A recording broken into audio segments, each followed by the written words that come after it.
really gonna watch this. They ain't got nothing else to do. Right? Word. I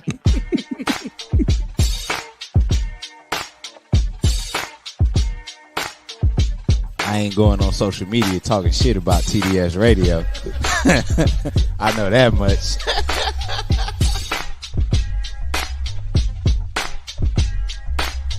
My man, Coach Block. What's up, cuz? How we living?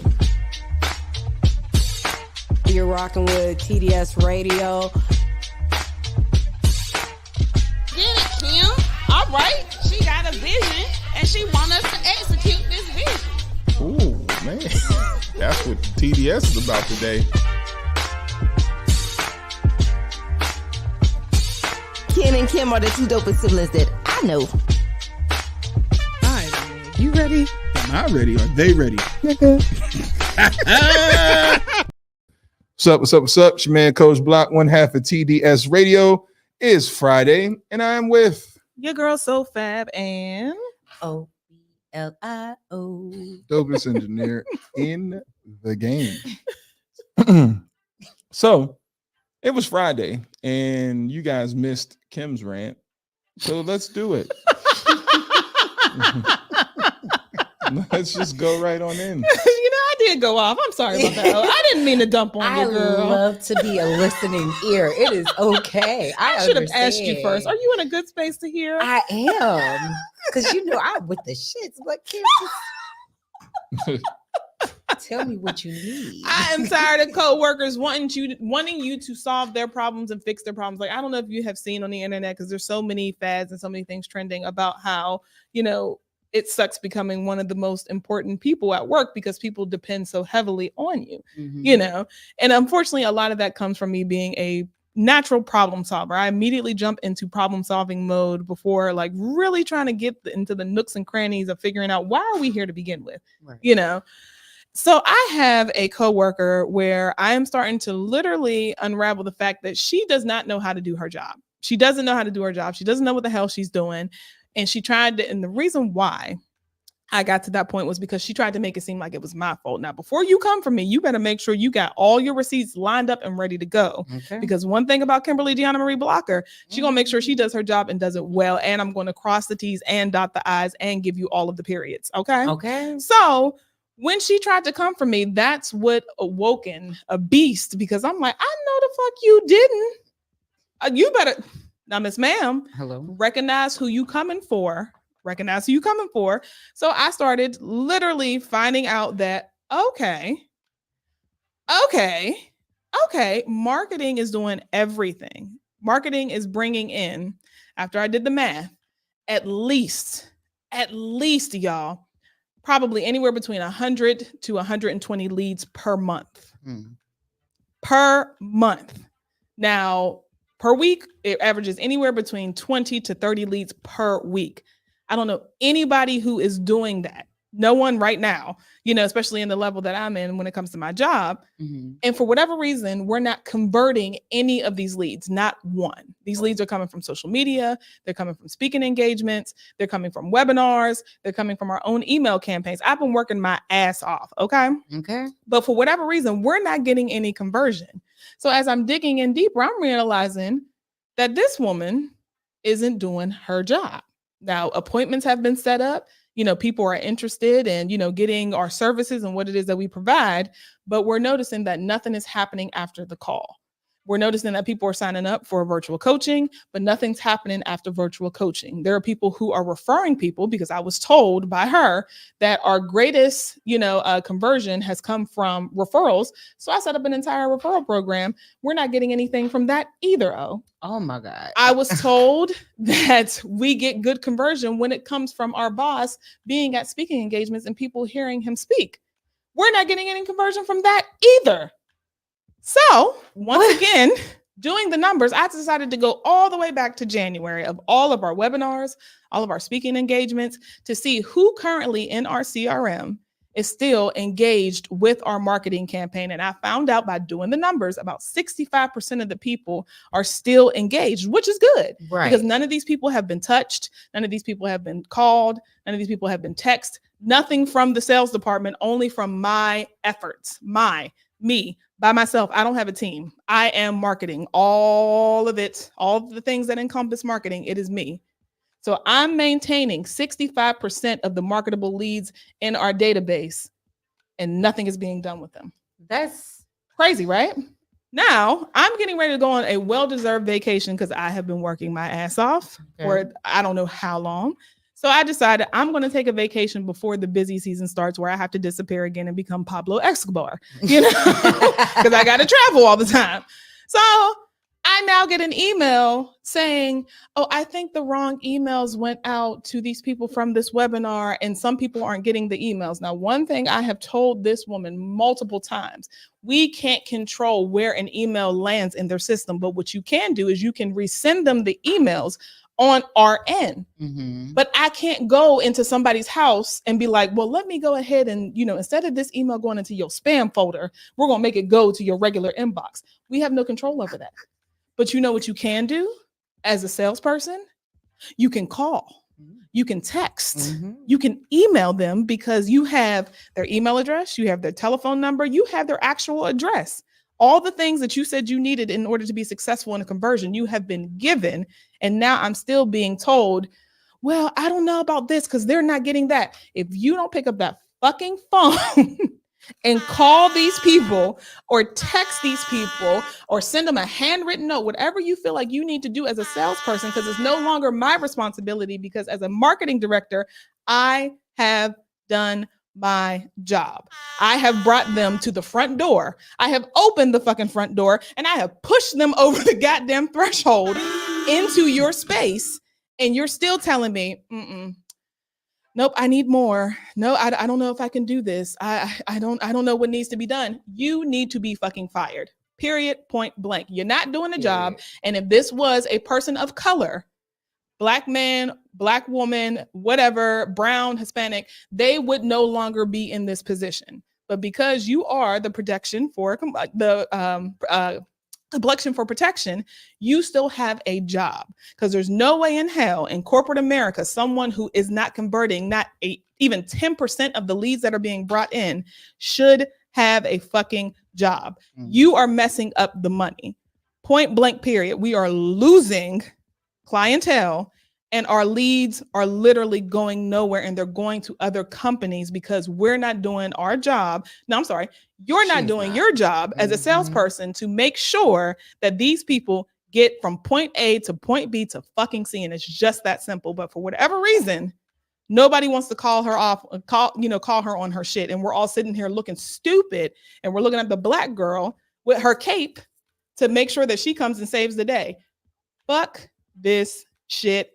Get it together, because I don't have the time for it. I've done all that I can fucking do at this point. And you know what else is crazy? I literally got a phone call from my boss who said, I'm having some anxiety about you taking time off. What? Sir, get your life. If you depend that heavily on one person, we got to have a conversation, because I need, as my brother would say, more money. Y'all want to promote Demir, the money. Damn, we want to know how Demir gets money. Damn, Demir, the money. That's what we need to talk about. More money. Okay. You know, because this is crazy. If you think that your business is going to collapse because one person is taking 5 days off, we have a problem. We have a problem, because you know what? Sales and marketing, as you know, work so closely together that your salesperson should be able to pick up the slack and say, don't worry about it. We got enough leads in this system that I have more than enough work to do for Kim to take time off, because we don't need to do any more efforts at this point. So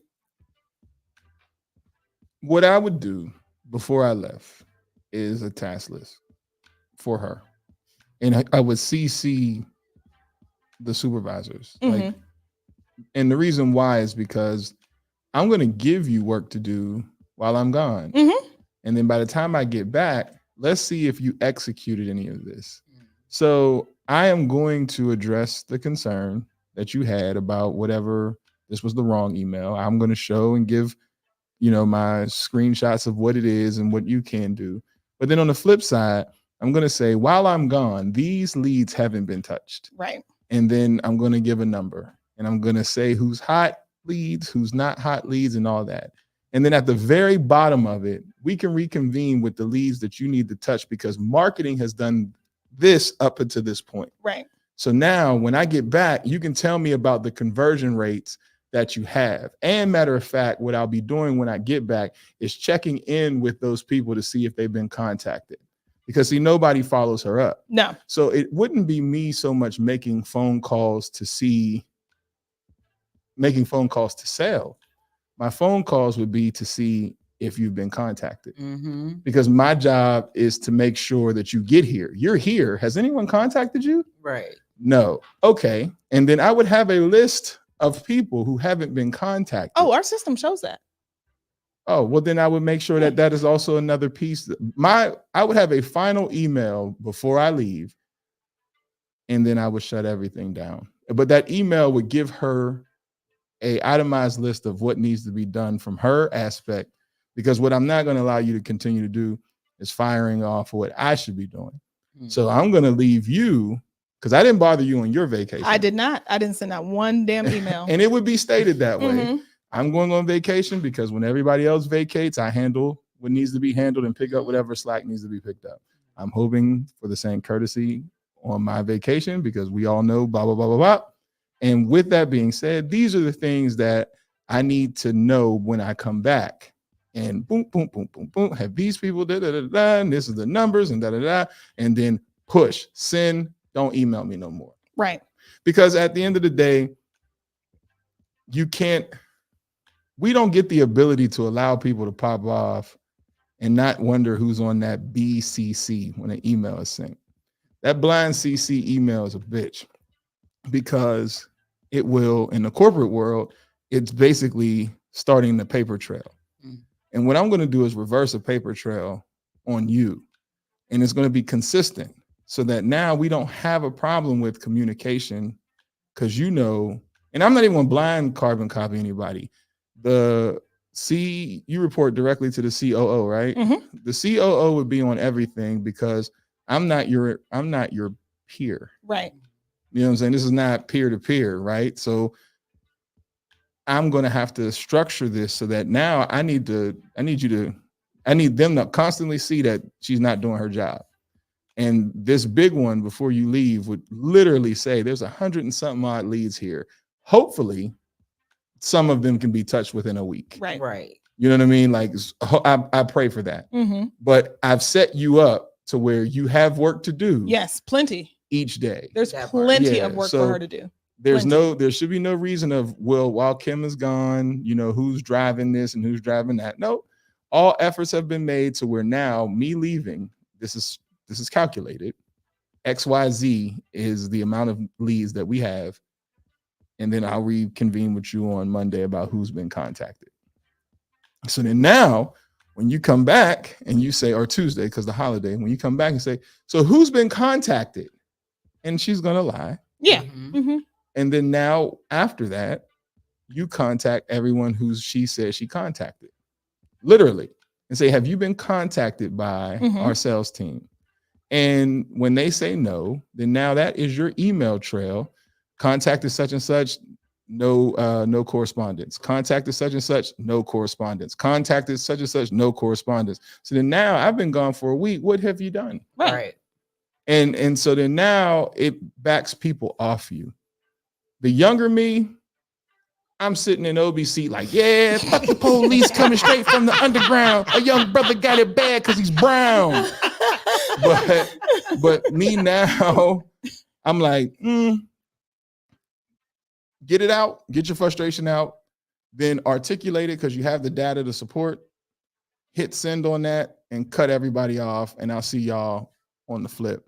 But don't allow somebody else to pop off before I get ready to go on vacation, because now you get the last say.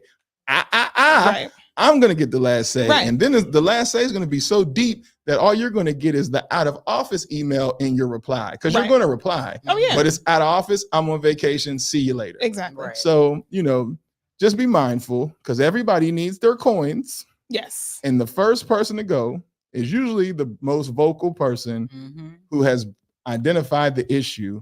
But nobody wants to be the person to say, you're right, because relationships have been built prior to you getting there. Absolutely. And so then now you just look like a troublemaker. Right.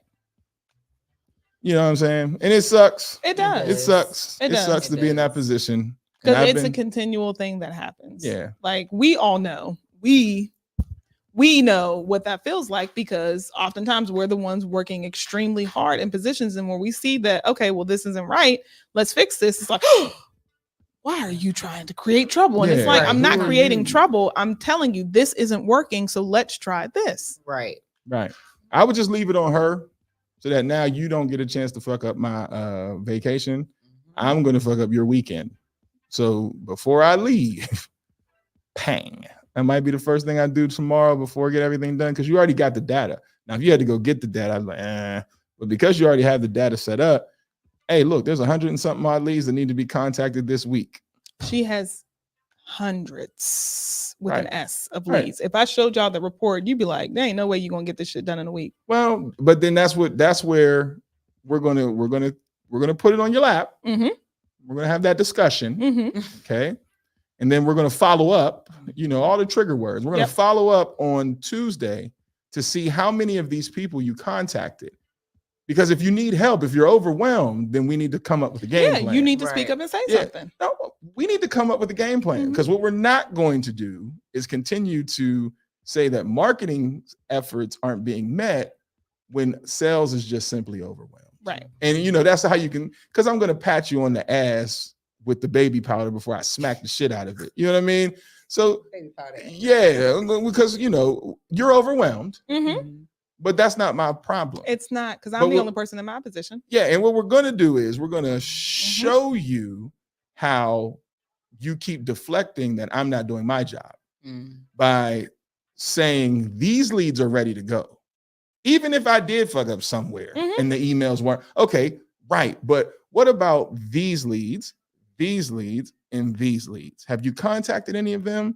And what I would honestly start doing for shits and giggles, because they do it to you, I would just go behind and check. Hey, how you doing? This is Kim. I'm from the marketing team. And I was wondering, I seen that you clicked on all the emails that I've done. Have you been contacted? No, I haven't, but I'm very interested. Give me a second. I'm going to send an email right now. Click, click, click, click, click, click, click, click. Send, CC, bosses. Mm-hmm. And then now you basically are securing your work, because damn it, I'm getting these people here. Talk to them. Right. That's all you got to do. Freak am I doing my job for? And that's where I'm at, where I'm like, so what am I doing? What are we doing? What are any of us doing? For some of the biggie clients, that's what I would do. Especially if like it's a person who is really, really, really ready to be converted into a sale. I would contact them as marketing, because you see the data. Like, I've seen you open this up, so you're definitely interested. Have you been contacted? The moment they say no, gotcha, bitch. Like on Chappelle's show, like gotcha, bitch. And I'm sending that email to say that they haven't been contacted. Now there's gray in this, right? So here's the gray. The gray is we as employees at time assume that the bosses don't know. The bosses know. Yeah, you know. Mm-hmm. The issue is they hope you don't move the umbrella so that these people can get rained on. Mm-hmm. And then when you do move that umbrella, now they look at you like, can I trust you? Right. So you have to be careful in this position to not push them to their limit of saying, oh, now Kim's just not a team player. And it's like, the conversations would be more so as I'm contacting these people, I'm realizing they're not being contacted.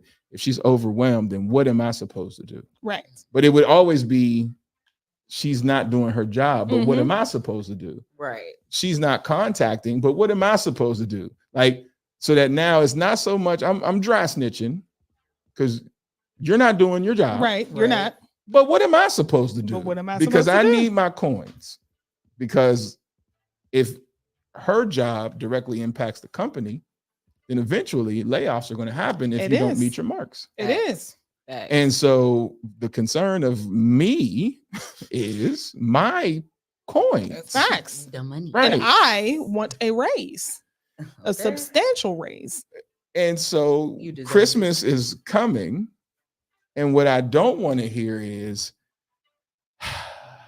guys, Right. because that conversation sucks. Mm-hmm. You know what I mean? So when you have the guy's ear, and then you can use this to your advantage too. I'm trying to be civil. He said he's concerned. You, before you leave, you say, hey, when I get back, I want to talk about your concerns and see if you can have a one-to-one with him. But then now that one-to-one for you is the beginning of your paper trail of, I've attempted to resolve these issues this time, because now you got to keep a paper trail on them so that you can create peace whenever the issue is coming. Well, remember before I left for vacation, I sent that email and said that these are the leads that I'm going to be sending to Susan. And these are the leads I'm going to be sending to Sales. Yeah, sales. Whatever. They weren't contacted.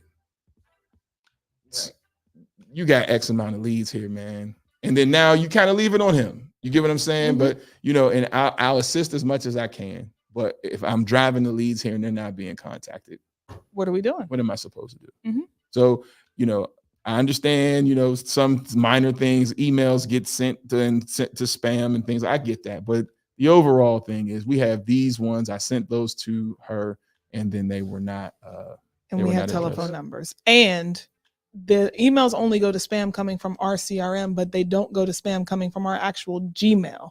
So she can send one personally and it will end up in the inbox. But because sometimes our stuff doesn't get seen or read or whatever, it will end up in their spam or promotions or whatever Gmail will label it. But that's not stopping her from sending one personally. Correct.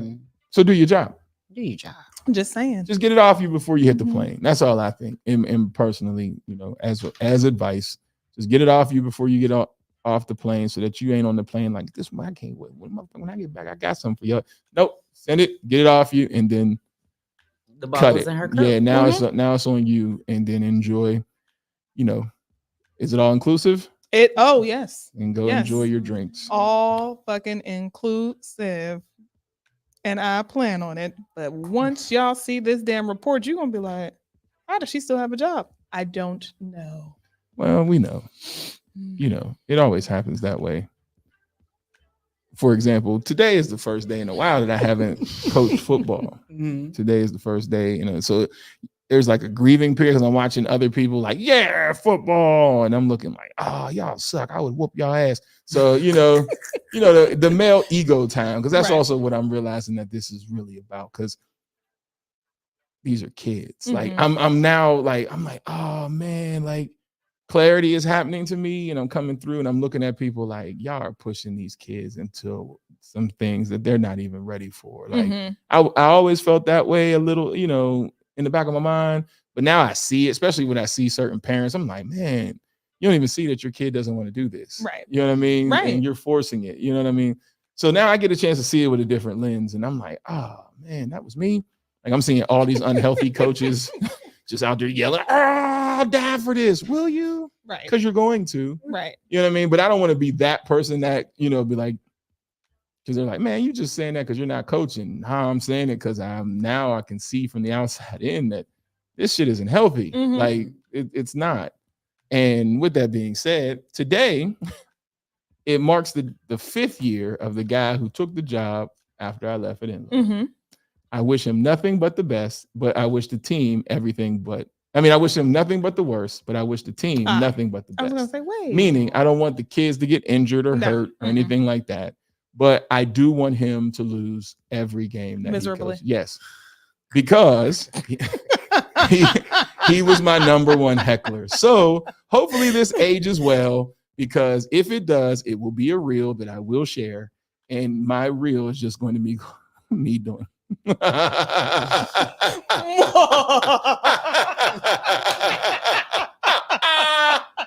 Not the doctor either. So Southeast Raleigh, the ball's kicked in half an hour. I am pulling for you, Southeast Raleigh. If you guys do not win this game, I promise you, I'm gonna come to y'all practice like, what the fuck, man? Like, let's go Southeast. Yeah, so I'm pulling for you, Southeast Raleigh. Let's get this win, because once he loses, in his inbox is just gonna be me going.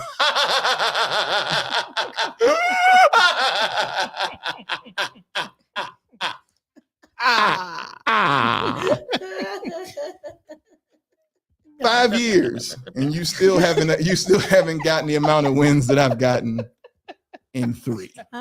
So for everybody else though, that's not that guy, I wish everybody the best. Nothing but the best. Our Good friends, luck. if you've been watching First and Goal, or if you ever watched First and Goal 365, the guy who started it with me, Rainier Rackley, his team, and is a brother, so I got to give him a shout out, is the #1 ranked team in the state. Oh, congratulations.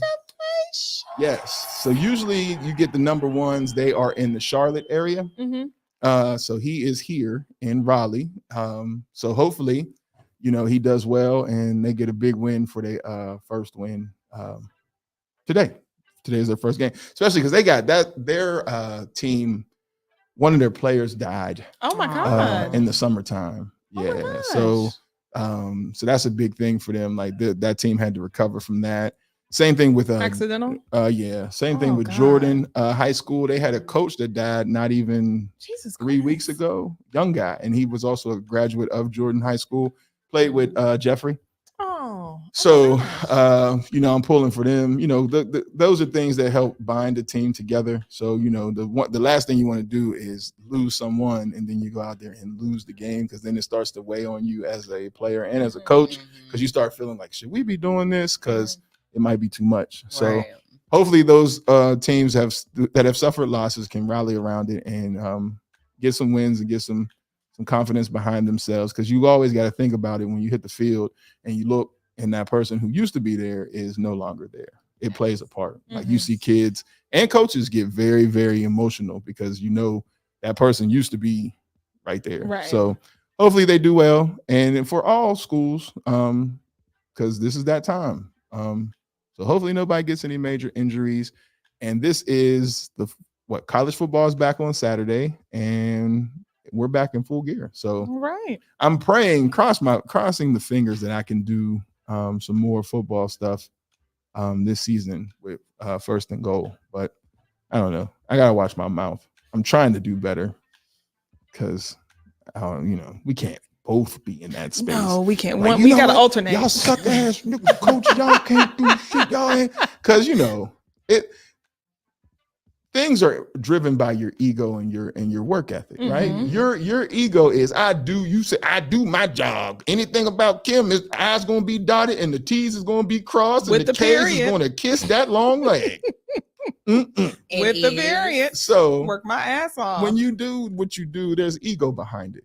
And so I'm hoping those who have put in the work, they get the proper accolades that they deserve. And for those who try to cheat the game, I hope you fail miserably. Your day is coming. Yeah. I hope you stump your pinky toe. Yes. And that's in anything who cheat the game.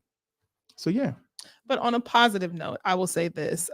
It was a good day as well. It was bittersweet because I was invited to speak to the caregivers at the Lung Cancer Initiative, their summit today. And it brought up a lot of emotional feelings, and actually seeing people like the guy that I was speaking with, his wife actually passed away from lung cancer stage 4, unfortunately, in 2020.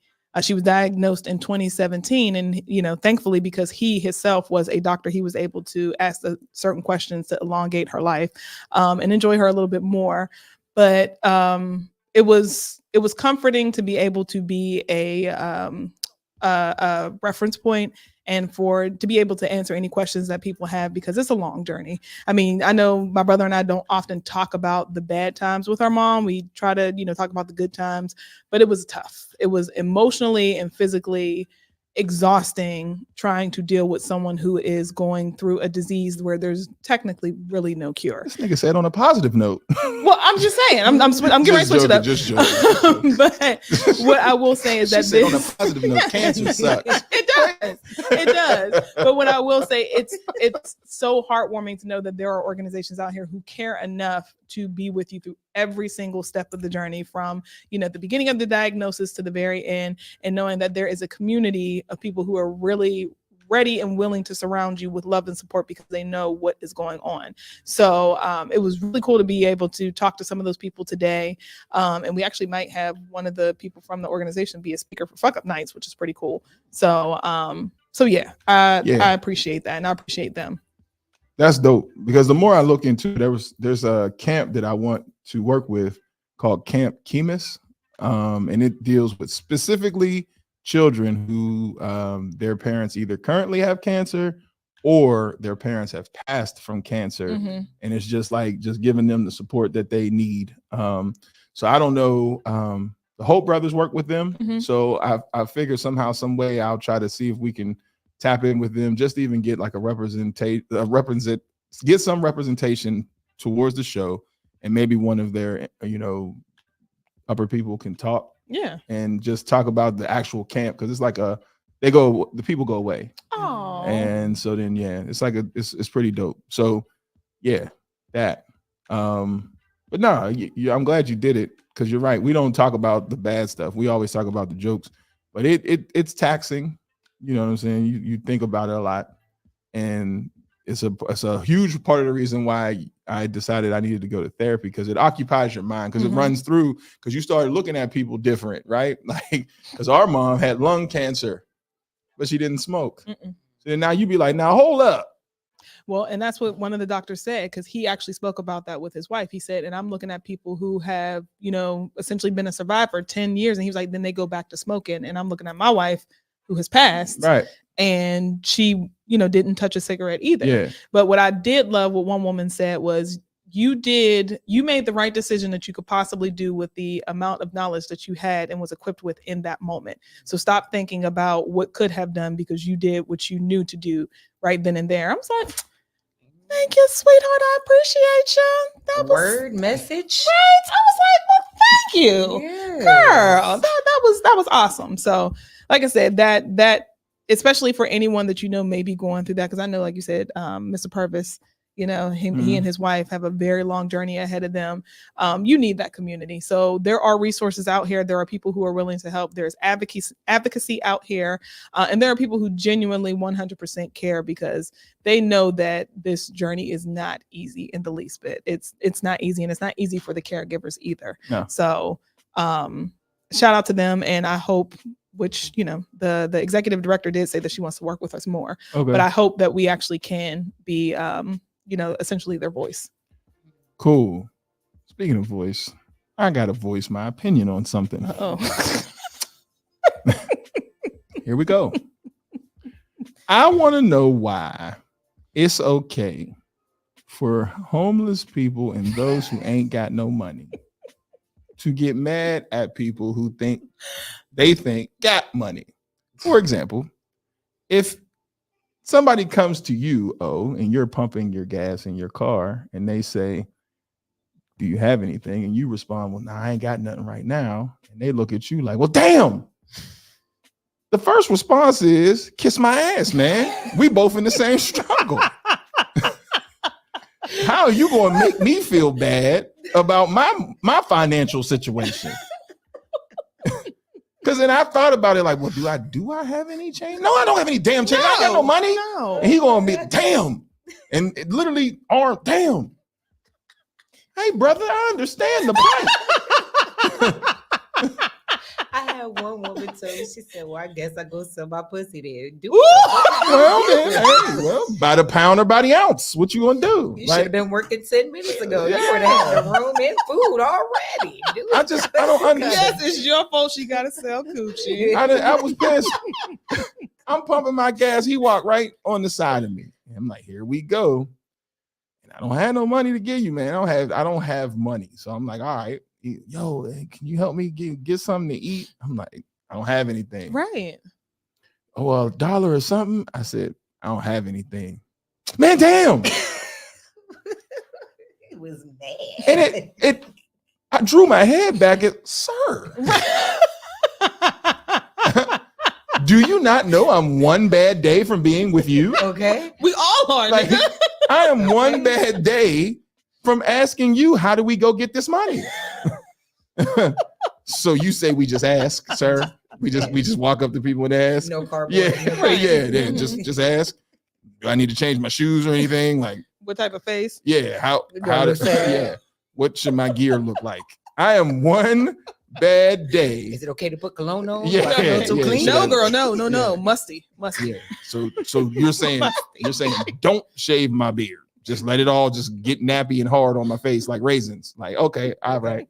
I can do that. Like, I'm that far. I'm that close, man. Right. Like, we are all struggling. There is a very small amount of people that can look you in the eye and say, I'm doing well. Mm-hmm. We are all struggling out here. Everybody is piecing it together. Even those who look like they're well-to-do, their well-to-do still has well-to-do bills. Yeah. Big houses equal big house bills. Yeah, because I'll never forget my financial planner said, you think that people got money. He was like, there's so many people in credit card debt. It's ridiculous. So, man, when I was working at Fidelity, people refinance their homes to pay off credit cards, to get credit cards, to pay off more credit cards. Crazy. They just take credit cards to pay off the next credit card. They just keep using credit to pay things off. And these are people that are in $1 million homes, $2 million homes. They don't have the money like people think. They just have extended lines of credit because they make enough money for banks to say, we'll keep giving you credit. So as long as you're making the payment, they're like, all right, well, here's another credit card. Here's another credit card. Let me go get me another credit card real quick. I got one to pay off anyway. And so that's all they do. People think the rich is using cash. They're not using cash. They're using credit. And so, when my man hit me, I had to think like, damn, he don't know how bad I got it. Let me tell you, sir, you got more change? Right. Because then here's what really pissed me off. As I'm pulling out the gas station, he had a big bag of Lay's and a drink. I said, well, now wait a minute, because I can't get the big bag of Lay's and the drink. Because that's what, $6? The big bag of Lay's is $5.99. There we go, $6. And then he had a drink. So the drink is at least $2. Yeah, at least $2 So or $3. you already came to me asking, and I done put my last in, and you walking in there and you came out. You better than me. That's bold. Sir. That's fucking bold. And you asking for $1. Yeah. Ain't got it. I need $1. Go cut your shirt and fall. Scrape your knee, leave the blood on your pants. I gotta look like something. Like just get you some, some food coloring and cornstarch and then make it look like blood. And there you go. I mean, we all one bad day. Ain't nobody got money like that. Like, sir, I am I got a scrape. Girl, I'm an educator. What in the hell? Oh, you know what? I'm sorry. We didn't say nobody's birthday. Oh, do I have birthday? I have birthdays. I got a birthday. You do have a birthday. That's right. Oh, sorry. Sorry for the rant, guys. Sorry. No, it was your turn. Get it off your chest. Shit. That was very always much make it seem needed. like I'm always angry. I usually get my rant out by the time we get here. And, we didn't do birthdays yesterday because Styles. Oh, happy birthday, Styles. Yeah, Styles. Happy birthday. Woo. Wait. Oh, yeah, we didn't do people's birthdays yesterday. All right. So I do have birthdays. All right, let me go. What was yesterday? The 21st? 22nd. I feel like we didn't do anybody on the 21st either. What was the 21st? I did. That's when I was here with Ms. B. I didn't do your birthdays. Okay, guys. Just in case you're listening, for the people on the 21st, I have Nikki Valentine, Josh Drury, Nicole White, Patrick Foley, Marisa Williams. That's all from the 21st. Okay. The 22nd is T Styles, Jeff Yote, and Tariq Totten. And then now the 23rd is Tara Marie, Darius Barnes, Allison Washington,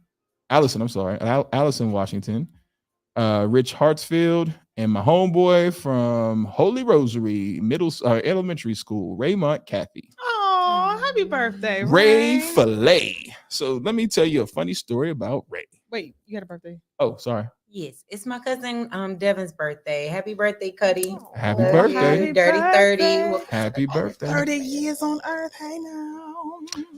Now, we learned, before we do the song, we learned early about how Black athletes just surprised white athletes because of Raymont Kathy. In the 8th grade, 7th grade, Raymont Kathy was dunking a basketball. And I'm not talking about just like, just barely. No, I'm talking about super long, LeBron James, rattling the rim. So our tactic to intimidate the teams that we were playing in the basketball games was, hey, Ray, dunk the ball. So he wasn't allowed to do it because every time he did it before a game started, because we were younger, we got a penalty. I'm like, this is whack. Just because he can dunk, he got a penalty. So he would dunk, and the little one of us, his name was Devon Mungeon, right? So Raymond would run, dunk, and a little dude, probably about your height on the team, would go to the middle of the court and be like, yeah, I mean. And they would give us a technical foul every time we did that. But I promise you, every time we played against somebody, so if you ever happen to go into Holy Rosary, I was told that all of the trophies that we won are still there. Oh, dope. So that's pretty cool. I'm surprised the school's still there. Well, they use it for like multi-purpose things now. Like it's not just I don't even think it's a school. They use it for like office space. And stuff like that. Yeah, because the gym had like a conference and stuff in it now. Oh. Yeah. So but Ray would do that when I say every game, so we had like the little white coach. Like it was kind of like one of them, what was the baseball movie where it was like a hardball situation. Because Miss Burke, shout out to Miss Burke. She's great. She's still on my friends list. Oh, that's so cool. Yeah, Miss Burke and Mr. Ryan, they ended up getting married. So my 5th grade teacher and my 7th grade teacher got married. That's so cute. Yeah. So they used to use us because there was no texting. So here, take this note upstairs. All right, I get out of class. So now you in the hallway bad looking at people like, I'm out. But those were love letters we were passing back and forth for them to go on dates and all that good stuff. Yeah. So now we're all old. Yeah. But Ray would do that every game. And we would get in trouble. She'd make us run, but we knew before the game. She was, Raymond, do not dunk that ball. All right. As soon as the balls came out, Ray dunked the ball. Ray, bang! Devo go to the middle of the court. So, ref blow the whistle. Beep! Technical foul. So we would already start the game off down by 2. And then come right back up and beat their ass. I was going to say, but it don't matter. It didn't matter. Yeah. It never mattered because we knew, I mean, because that's before people knew what I mean meant. So he would just run around going, I mean. We'd be like, yo, what does that mean? He's like, I heard them say it. So, yeah. So that's a Raymond. Raymond was probably one of the, if not the most gifted athlete I ever played with in my life. Wow. He would do things, man, he would do things so easily. You just be mad, like, man, what are you doing? Super Negro. Yeah, how are you doing these fantastic Negro things? He can backflip, he can dunk, swim like a fish. He'd be like, man. Fucker, they feeding you for breakfast. Them damn super donuts that they he could do it. Ray could do it all, man. Like you name it, he could do it. It was an article when we went into high school talking about how he was like the most gifted athlete people had seen. That's an amazing compliment. Yeah, he was. That's He so was cool. Hands down one of the most gifted athletes we ever seen. So happy birthday to my homie. He on the West Coast. He live on the West Coast now. Oh, okay. Hey now. Yeah. So happy birthday. Let's get that done. Let's get that in. Sorry. Y'all ready? Happy birthday to you. Hey. Happy birthday to you.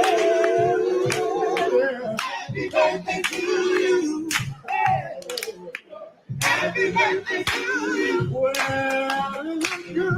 It looks good. It looks fine. It looks fine. We hope you have a good time. Happy birthday to you.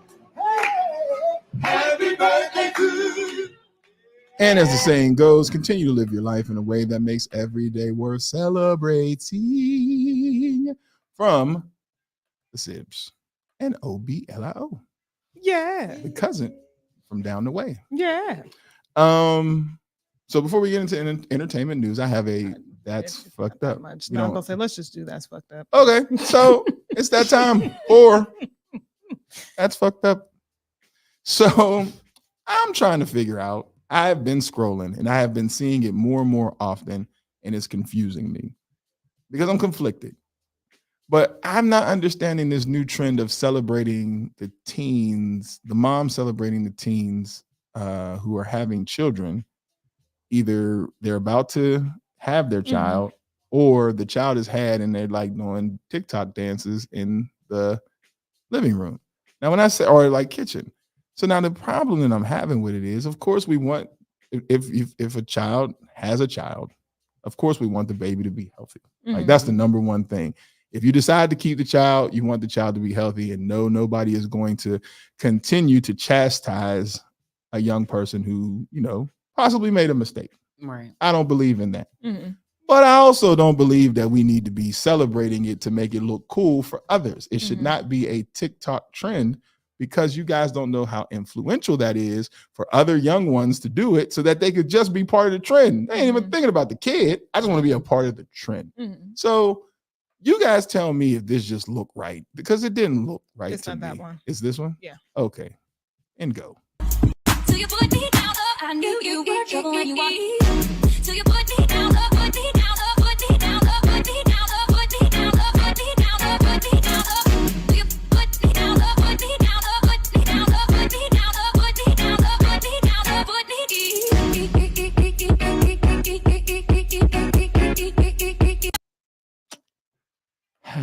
I'm confused. I don't know about I am that. too. You know, and let's give it full screen action. Let's go ahead and run that again. Till you put me down, I knew you were trouble when you walked me.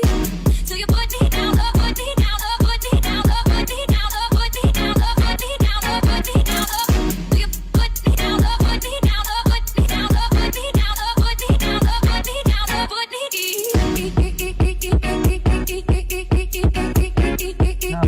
The young lady in the back, she didn't look like she was for any of it, because she was about to have the child. And in the comment section, the mom said that this young lady is in fact 16 years old. Oh. Now, And this is second grandbaby. yes. So this now is number 2.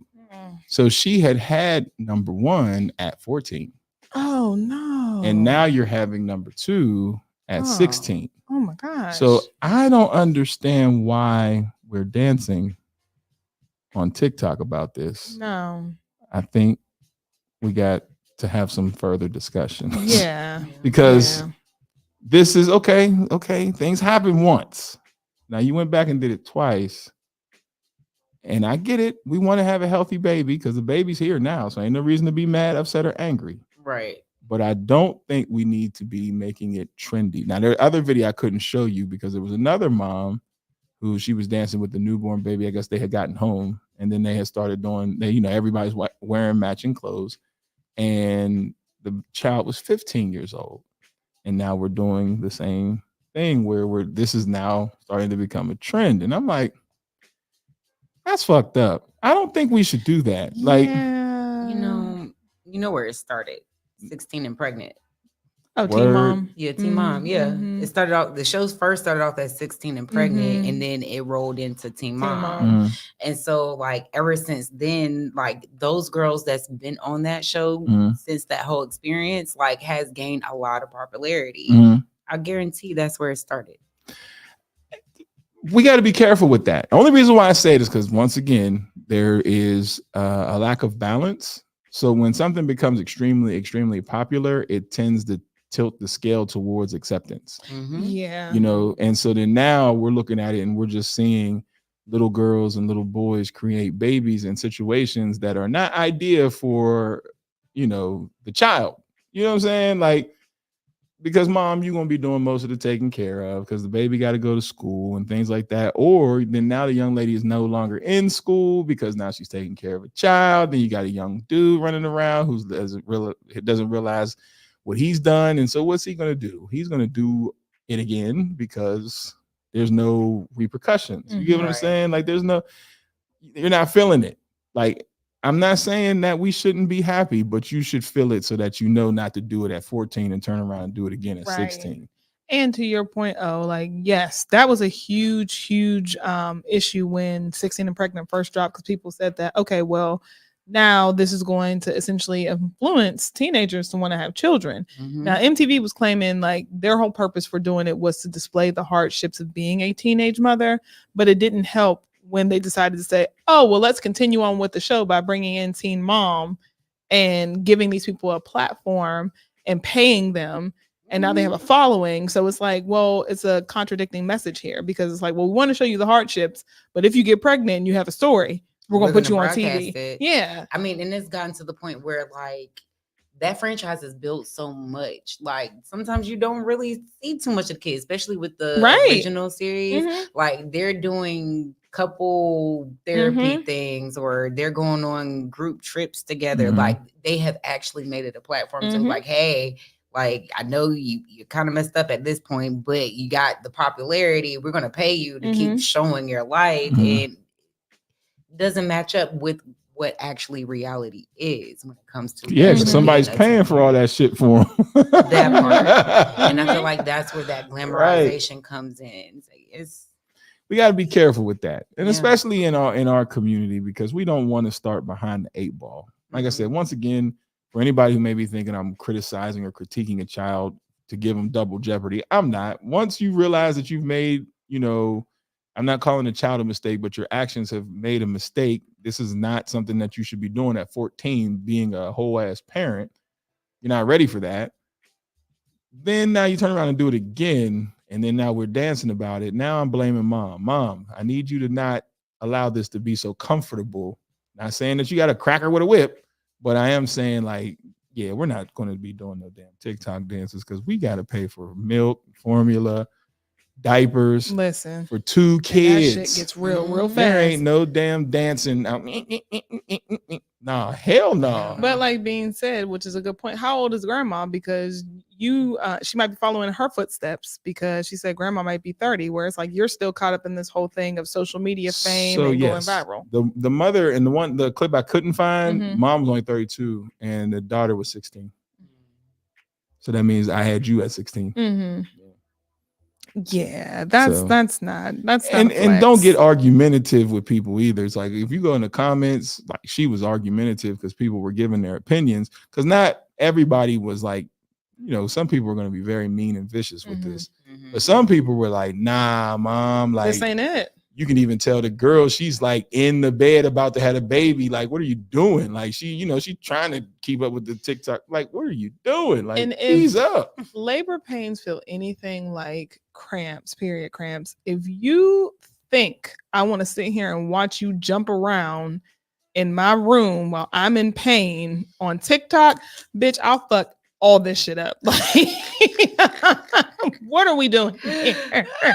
And then you being a woman having given birth, you should know, like, now's not the time. There's a time and a place for everything. Right now, while your child is giving birth, is not the time to sit here and do dancing TikToks. Like, just be a mom for a moment. Be what you haven't been probably, because maybe she wouldn't have been in this position. Twice. The once she could have snuck off and did something and all that, but twice is acceptance. That means the first time she's not feeling the pain of a parent the first time, because literally if you can feel the pain of being a parent 9 times out of 10, you don't want to do it again by yourself, right? You know what I'm saying? Like that by yourself part. We're not talking about somebody who's married and she's having multiple kids. She's by herself, because no 14, 15, 16, 17, 18, 19, 20, 21 all the way up to 25-year-old man is really mature enough to handle that situation. Once again, ask me how I know.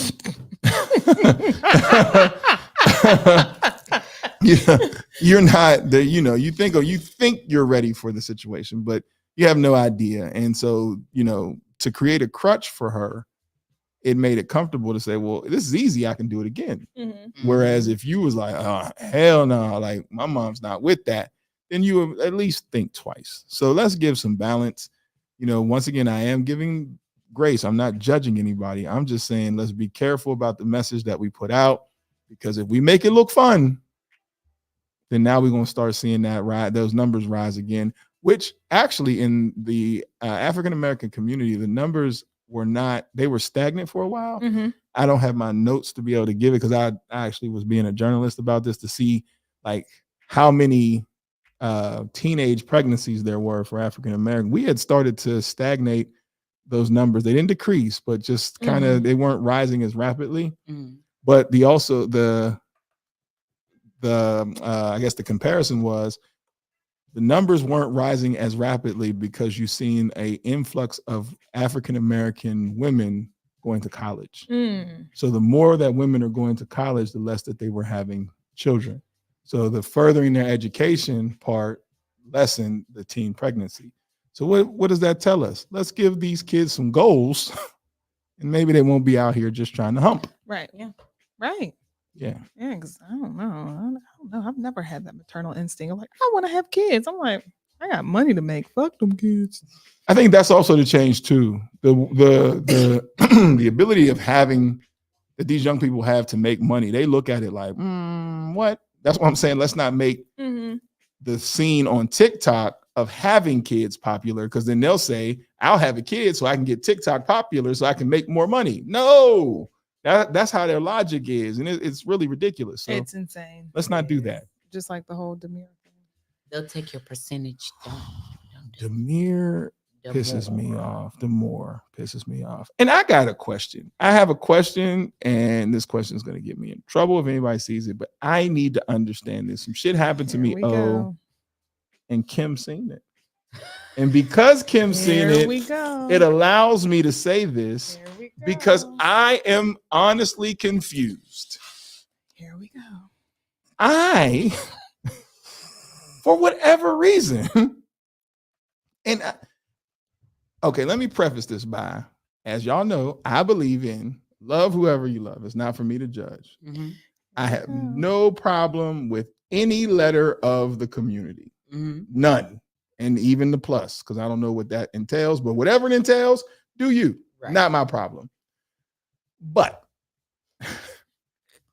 if I'm minding my business, letting you love who you love, why do I get ice grilled by studs all the time?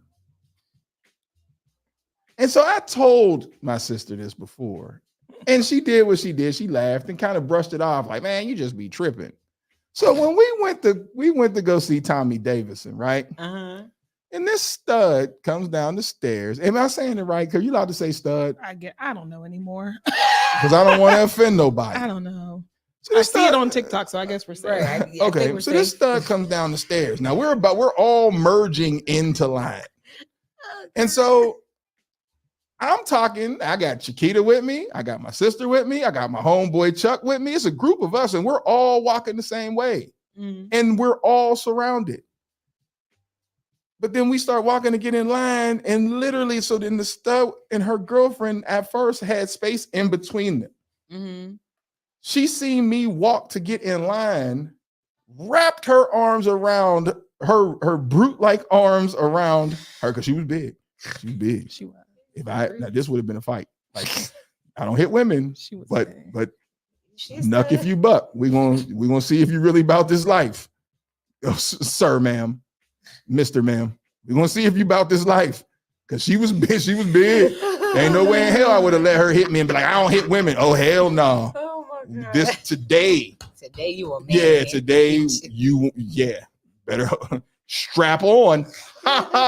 So she put her brute like gorilla from Planet of the Apes arms. Right. Because didn't she look like that? Don't you? She was not attractive. She said, And I'm like, I observed it. I'm like, okay. Then she looked directly at me. Out of all the people, said, The fuck? Did she not? And like took a deep breath, like, She did. I said, no. And you know me, I didn't let it slide. I said, loud as hell, did you see that? What the Magilla gorilla want with me? I don't want why me? Of all the people, why me? It happens all the time. And I'm not saying it because I'm like some type of like model or nothing like that. I promise you, I'll be just like in Walmart. Well, I don't go to Walmart no more, but I just be in the grocery store minding my business. And you say, hey, how you doing? Hey, how you doing? The fuck? What you do? I don't do. And then I guess that's what I'm saying. Like, Did you look at her? Like, maybe did you look at the girl? We were drinking, having a good time. Like, having a we good were time. laughing, joking, Chiquita dancing. We were excited about going in to see. And literally all we're doing is walking to merge into line. She's right next to me. So even at worst case, you might have thought she might have been my woman, right? Right. So then what are you doing this for? And I mean, and then she wiggled like behind her. Remember, she's like, like settling in. I'm like, easy, mighty Joe Young. Mr. Ma'am.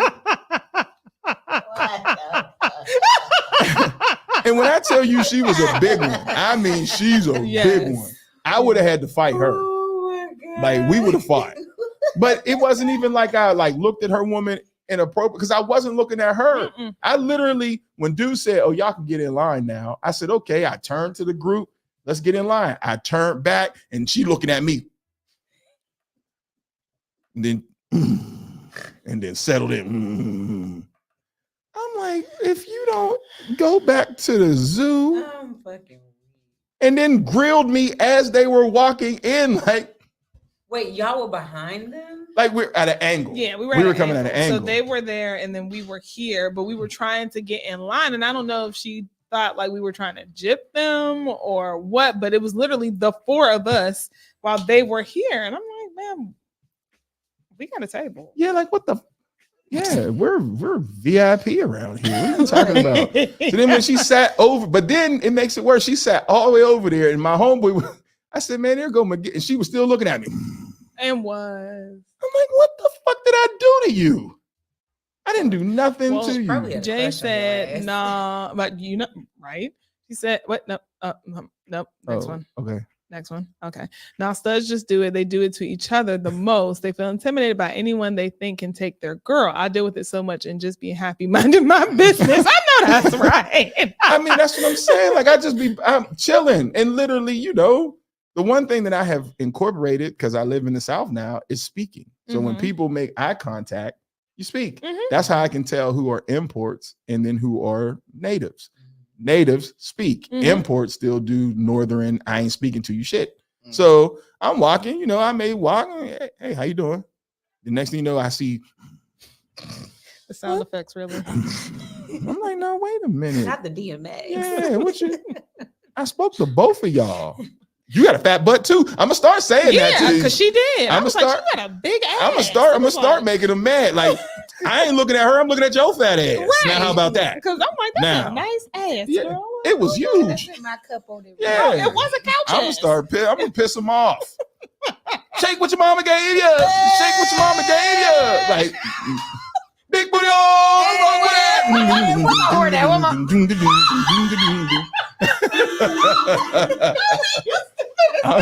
I'm gonna start pissing them off. Pull out my Tina for it. I understand it, man. And like I said, it is uncomfortable because I'm thinking like the look that you giving me is a look that if this was a dude, it's like, yo, what's up? Yeah, we would have a problem. Yeah, like what's up? Like it wouldn't even be you looking at me in a way that now this is a manhood thing. Like I gotta say something. I can't just because if I'm with my woman, why you let him look at you like that? Yeah. So now if it was a dude, it's like, yo, you good? Like you would have to at least say that. Yo, you good? Like the fuck? But like Jay said, there is validity in that statement because if I feel, because you never know what her girlfriend may be looking at on Instagram or found attractive. So she's like, oh, I like brown skinned, bald, bearded men. And next thing you know, here you go, happy and go lucky. And she's like, no, you're mine, you know? Because I mean, everybody has their crush, you know? So even if you sit here and say like, oh, well, you know, I'm into women, I'm pretty sure there's some man that you find attractive. And if there's a random guy out here that fits that mold that you found attractive, now it's like, oh no, what if my coochie can't do it? I'm just saying. Like, oh no, he has something I don't. You know, you panic. Like, quickly, come here. You know, Get the ground. So she has a point, you know, because I mean, like she said, I'm sitting there minding my business. You grilling me, thinking that I want your woman. I'm not paying attention to your woman. We were all in happy to be here land. Super happy. Like we were just happy to be out. drinking, having a good time, about to go sit down. Then all of a sudden, it was like some shit that would be like in a Kevin Hart movie, like because Kevin's little, and then this big stud just looking like, ma'am, I did not do nothing to you, and it made me so uncomfortable because I'm like, should I say something? Right. Because the way she did it was, and the head was tilted to the side, like, And she kept staring, like And she stared kept at staring. him, and then she came and looked at me, and I'm like, now wait a minute. hi. Yeah. We're here to see Tommy Davidson too. Super excited. I'm like, now if I know good and hell well, but if it, in my mind, I'm like, now, ma'am, sir, Mr., whatever you identify as, look at me like that again, and it's a problem. Yeah. She called my gangster. I'm sitting down in the chair. She on the other side of the damn improv, and she's like, I said, man, she's still looking at me. Chuck was like, weird. Chuck, my or like boy, you Chuck, said, you never know. She may have found it cute. my boy, and that's what he said. Maybe she like you. I'm like, well, Mr. Ma'am, no. Figure it the fuck out. Yeah, like what the hell? No, this is crazy. Because I don't get it. I have no idea. Because you never know, her girlfirend might have looked back and be like, are you looking at this nigga? No, girl. Hey, boo, smooches. Smoochy and the smoochy and the smooches. I don't understand it, man. Like, and the thing about it is, I get, okay, you might be insecure, but don't play the tough guy role. Because now you put me on defense as a man, like, because what, everybody looking like, oh, you let that stud punk you, huh? We punk. I'm like, nah, man, what am I supposed to do? Like, no, huh? I need educated in this department. Like, can we have beef, man to... All right. No, I'm not saying, once again, I was going to say man to stud. Like, can we have beef like two dudes? Because, like, let's say it was a club scene, right? And you pressing me looking crazy. And I'm like, well, what's up then? Now, if I hit you, wow. Is everybody gonna be like, oh, he wild as hell? And I'm like, but y'all ain't see that? Because I would do that from afar. Like, I know he didn't hit her. You'd be like, man, she was pressing me hard. Like, but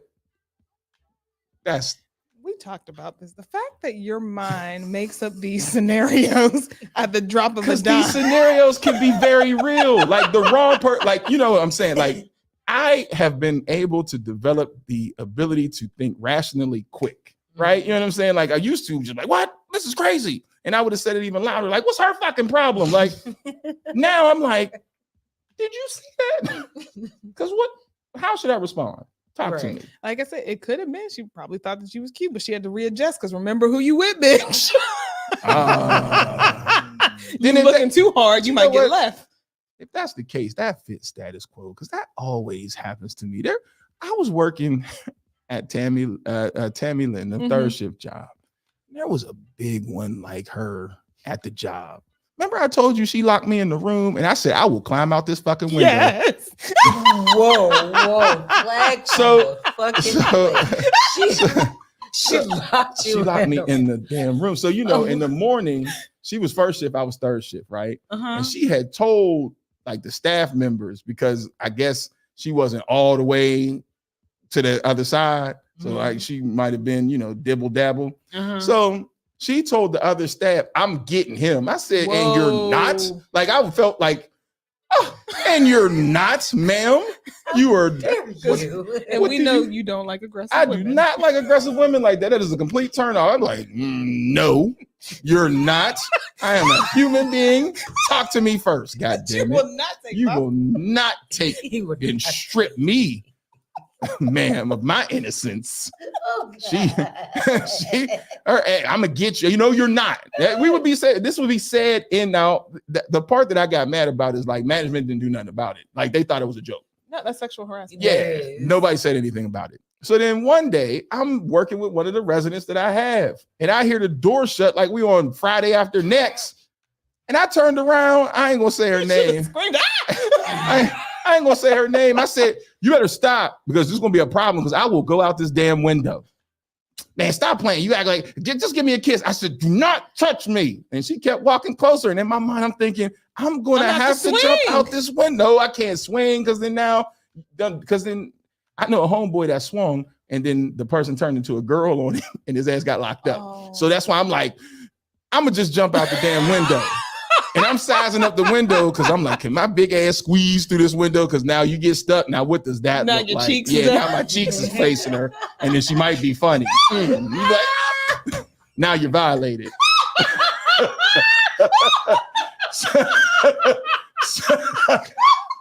I'm glad y'all laughing. This shit ain't funny. You know, can you imagine telling that story? I'm getting sexually assaulted. I tried to jump out the damn window, and then she played with my damn ass. and now she squeezed my cheek just to be funny.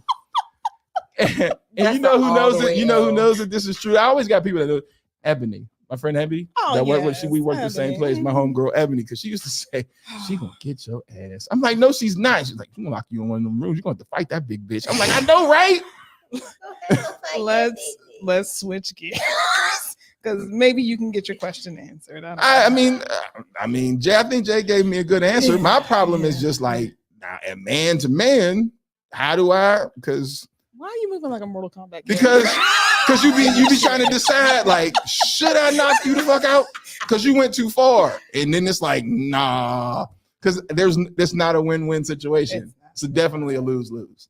Because then, what if you swing and get your ass kicked? Ooh, I'm gonna laugh. Swing, miss, and then get bow, bow. Like, ooh. I'm like, well, sis, you did that. You got knocked the fuck out. Right. It's a lose-lose. Oh, all right. Let's switch gears. Sorry. I just wanted to know. What? I just wanted to know. All right. We are going to switch gears to our Sex Unbanned segment. What does it say? I'm still thinking about you in the window. I was like, don't touch me. And I tried to get loud, but you can hear people outside the door laughing. I'm like, this is crazy. That is sexual harassment. Yeah, she should have been fired. Like, literally, ma'am, you should not have had a job. The fact that nobody took that seriously is alarming.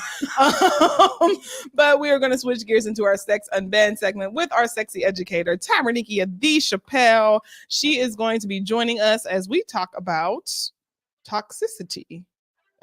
Right? Right? Come on, cities.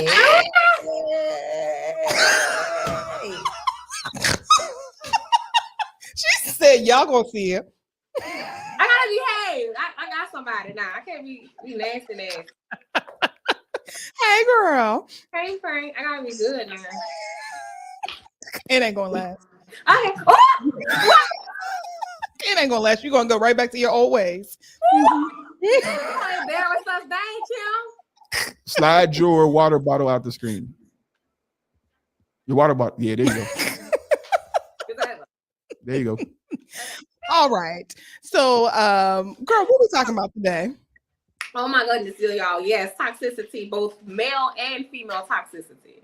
Okay. Hey, now. Yeah. Because I had very interesting. A follower sent me a clip from what's his name? Nick Cannon's show on Amazon called Council Culture. Mm-hmm. Now I'll be honest, the episode itself is pretty dated. It's from June. I had never seen it. Honestly, I didn't even realize old boy had a show on Amazon. I'll be honest with you that. But anyway, so I watched the clip and it was of him and Neo saying how they used to be good guys, but they turned into bad guys because they realized that bad guys, women like bad guys. And when I saw the clip, I had all this. I was like, then I said, wait a second. I need to actually see the episode first before I had too much to say. So I did watch the episode, and it was pretty interesting. I like the fact with the show that there are therapists up there.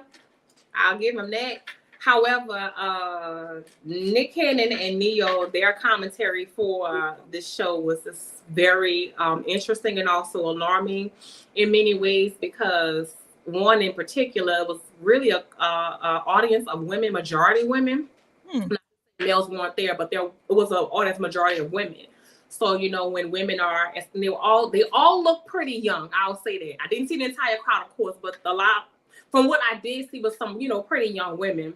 So when you have older gentlemen saying these types of things in front of young girls, it creates or keeps reiterating, you know, a certain narrative. Right. Mm-hmm.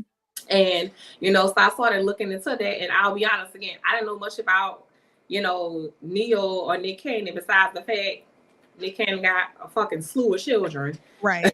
And, you know, I started to read into the, you know, Neo, and he doesn't have the best, you know, resume and relationships either. And, you know, I find it very interesting when men who do shitty shit try to give relationship advice. For example, Steve Harvey. Just saying. I'm just saying, sir, you're not, you know, the best. Anyway, my whole point is, like I said, so when they sent me the clip, I was like, wow, this is very interesting, especially as I started talking to, you know, other people and, you know, getting their commentary on, you know, toxic masculinity. But a good friend of mine, she said, Key, when you talk about toxic masculinity, she's like, you know, but what about femininity as well, especially when you are talking to a crowd of women? And I was like, you know what, that actually makes sense. It hadn't really dawned on me, and because I, you know, I have, you know, my own ideas of toxic femininity, but when actually, you know, looking into it, I was like, wow, you know, some of the things that they said, I understood and it did stand.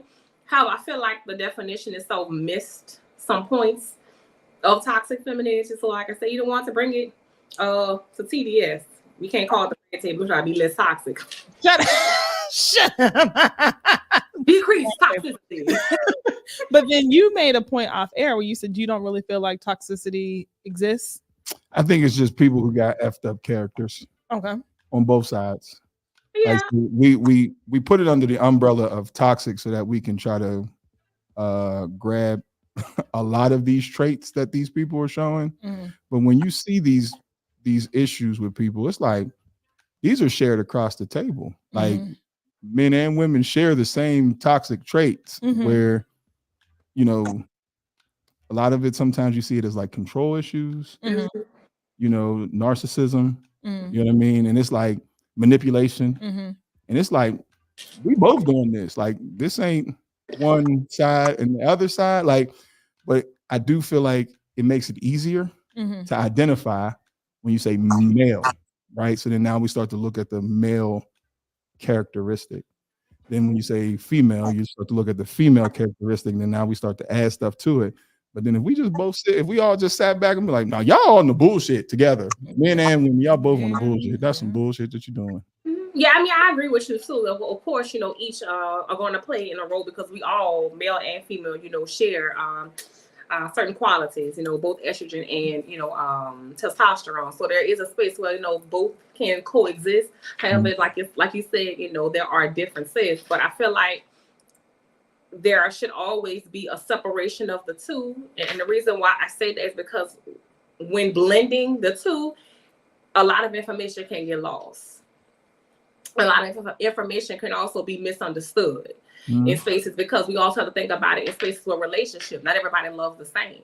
So you have now those different, you know, ways that people identify. So whether that be non-binary and transgender. So you have all these different identities. So, like, you know, I get what you're saying. That does make sense. But I feel like there should be room where it's like, okay, let's not, you know, congeal them too much. Yeah. So then do you just read the term male and female and just, you know, essentially label the issue and call it toxic? Well, no, not necessarily, because when I looked up the actual definition of toxic masculinity, right? So definition I got for toxic masculinity is so it's just, you know, social regression male traits that serve to foster domination and devaluation of women, homophobia, and violence. Now, when I looked at female toxicity, toxic femininity, is traits, beliefs, and behaviors of women that include shaming and discourage women and others from expressing their emotions and dismissing aggression. Right. So it's this idea of the docile woman, right? But with those definitions, it really just, you know, it teeter-totters in the space of, like, you know, to Kenny's point of both being the same. So the way I read toxic femininity, it had the nuance of this comes from masculine toxicity, right? Meaning the female is upholding these are very toxic masculinity traits, right? So I'm like, okay, yeah, I get that because of course that makes sense. It does align. What about the other areas of feminine toxicity? When we're talking about different types of relationships, and it's friendships, and it's families, hell, even coworkers. Mm. Don't get me started, girl. I was doing good. Don't get me started. All right, I apologize. But my whole point is like I said, when I'm reading the definition of toxic femininity and masculinity, I feel like it's just so relationship based. And don't get me wrong, it can be, but there are ways that, males, exude toxic masculinity amongst each other, also in the workspace and in friendships and family. Hell, walking down the damn street, you see a guy, men who see, each other and buff up their damn chest or whatever weird shit men do, because y'all strange motherfuckers. Well, let's go into this whole thing with Nick Cannon and Neo, because that was a huge trending topic on social media. And for those of you watching, if you haven't seen the clip, it was essentially the age-old conversation of, do women like bad boys? But like Kia was saying, it wasn't so much the message, it was more so the messengers, because we have two males who have done some ridiculous things in their relationships that are now trying to play the victim and say, well, because of something that happened to them in the past, this now defines my entire personality and I have to be a bad guy in order to attract the woman that, I guess that they want, that they desire. But we have Nick Cannon, who has 12 children?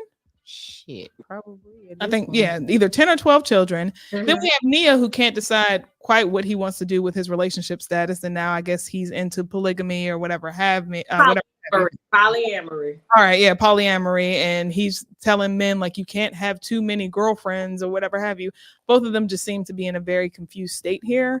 And then Godfrey was also a part of the conversation. I don't know if he girl, his take on relationships. I heard some of the things that he said, and I like some of the things that he said, especially in the space where he talked about a woman that he was dating, and she told him that he was toxic. And he was like, what you mean? So he went to go research what toxic masculinity was. He was like, I read a book, and some of the things that he said, I was like, okay, at least you took the time to take and go within and be like, okay, dang. And she's saying, but what does this mean? First of all, if I identify that I am this, right? But it was very interesting what I also saw in the show, that all of the men shared the same situation about being in high school, right? And girl that they wanted, broke their heart, and all of a sudden now they terrible guys because she wanted the bad guys, so they tried to impress all girls with the same narrative, right? But all of the men, had the same commentary. But what's very interesting, that was the three therapists that was up there. All of them was just like, yeah, but and then you have Neo, Godfrey, and Nick Cannon, like, nah, fuck that shit. I ain't buying flowers. I'm like, all three. So what was the purpose of the therapist being there? I guess they're also there to give commentary in spaces where instead of it just becoming some raid of males back and forth about past hurts or whatever that may be. They did add, some space where they, gave some advice or not advice. Someone said advice. They did offer, space to, reconsider certain thoughts and behaviors and stuff like that. So they did add space whenever Nick Cannon or whoever was saying something. They add a professional opinion of things. And see, as a guy who understands what they're saying, I felt like they articulated it in a terrible way. And then they also didn't leave space for the fact that y'all got to heal from the shit y'all went through. Yeah. Like the number one thing that, do I disagree with them? No. But that was a time and that was a phase, right? So for example. So when you say you don't disagree with them, please elaborate, because I'm confused as to what is you don't disagree with them with. So what we visualized as young guys, because me, Neo, and Nick Cannon are all in the same age group, right? We visualized the popularity of the thug in our time in high school. We visualized that. We watched old ass R. Kelly's come pick up girls from high school and take them along their way with their drug money. Yes. We've watched that. We've watched people say things like Method Man has always been fine, but then you go look and watch Wu-Tang and you're like, how? You know what I'm saying? Like, so we've seen that. That's why I said there was, when Kanye West came on and he made a lane for the backpack guys. Yeah. He made a lane for the guys that weren't necessarily the rough edges, right? How can Biggie Smalls pull Faith and Lil' Kim? You get what I'm saying? But he sold that. You get what I'm saying? How can you got the locks and there's so much that was glamorized. Tupac. Yeah. It was glamorized. But what they're not understanding is that was an adolescent mind. And that's what I was going to go to. Like, I see what they're saying, but like you said, we're talking about men that are now in their 40s and you now have children, all of you. But see, here's the thing. With their money, this is why I keep saying, like, with their money, those same people. The only person that Nick Cannon has dealt with that is an equal is Mariah. And he still wants her. And he wants her, but that's still in his mind a dream. You get what I'm saying? Like, so Mariah to him was like a catch. It wasn't like I'm coming to her on the level of I really want to get to know her. It was I've always fantasized about her. Now see, and now you bring up a different point, because that's what I was getting ready to say. As you're saying, you know, these spaces, what I think about and what I see in these type of individuals, they prey on a certain type of woman. Because see, like I said, I get the whole point of, you know, there are certain, you know, images that are being sold and have been sold to adolescent males. Don't get me wrong, I agree with you. However, these type of males and these type of boys and men, they take and they attach themselves to certain types of women, right? So like you said, when Nick and Mariah, he fetishized her. Like that's what that was. And when he got her, like you said, was like, oh shit, I got her. Now what the fuck I'm gonna do with her? Like, and even, you know, at the point, some of those things we say he fumbled in certain spaces. And even herself, you know, she said the same about the relationship as well. However, now you in space where you see this grown man and think about all the kids that he have. I'm not aware of the ages of the women that he has children with. However, they all appear to be extremely young. No more than 26. I don't know, but just from the appearance of some of the ones that I've seen, these young, they are very young. Even Neo, the two women that he's now in this polyamorous relationship with, these are young women. When again, we're talking about these different spaces, even on the show, just to, you know, add more to it. The young woman who spoke up and asked the question, and she said, you know, she was very honest and vulnerable. And she said, you know, how she grew up in a home with toxic masculinity being her father. And she said after that, you know, coming into her own womanhood, she only dated guys who were like that or who resembled the characteristics of her father, right? And then when she finally did find a guy who didn't exude those characteristics, she was like, she didn't know really how to respond to him. So she, you know, in certain ways. So all of that back and forth and, you know, responding in those toxic ways, right? And, you know, that's when Neo and everybody, they respond. And Neo responded that he told her, the analogy he used was so absurd. He used food. He said, for you, it's like, you know, people who eat fast food, you know, you should eat broccoli, you know, because it's good for you, but you're going to keep eating this fast food. He told, eat your broccoli, girl. What? Like, sir, like, again, you're in space where you are behaving in a certain way and you're engaging certain types of women, like the young lady who was speaking, right? But then you turn around and say, oh, be this and do this, but it doesn't make sense. So like I said, I get what you're saying of all the appearances, but yet and still at the end of the day, to your point, there's some internal work that needs to be done, because you are now responding and engaging with certain type of people where you and their trauma, it recognizes one another to some extent. Yeah. You're buying it. So like you're buying these people. And the only one that he can't, that especially Nick, that you can't get back is the one you can't buy. Right. You are buying these people. And that's why I keep saying, like, the biggest issue with guys, I get what they're saying, but they're saying it from such a broad point of view. you can be very specific about this because there are women, and we know people who have never grown out of loving the thug. We know that. Right. Like that is a thing. I enjoyed my thug love. Right? So there are women who have not grown out of it. But to typecast all women in that respect of saying women like the bad guy, well, that's the women that you like bad guys. That's the women that you have around you. Yeah, because as you get older, you start to understand. Like I said, we've seen it in high school. That's the one. That's the one thing that I think we as men need to take in consideration, because I hate that we blame high school girls for being in situations with adult men. These were adult men preying on high school girls. Yes. Right. That's number one. And now they done turned into the old men that was looking at coming from high school out there spending dollars picking up right. And you just flip the script, because now you're dealing with these young ones that are looking for what? Your money. Your money. And they're not even looking for money sometimes. Sometimes they're looking for that figure. They're looking to be protected. And sometimes I think too, we have to remove the Nobody's gonna be protected by Neo. What the hell you gonna do? Dance his way to somebody's fight? Neo to fight. Right, but that's what also he's an older male. He's an older male who exudes certain let's say power qualities, right? Not just his money, but it's what comes along with him. So their safety, their security outside of financial stability. Neo got no nothing. Neo is a lame. That's the problem, and that's the other.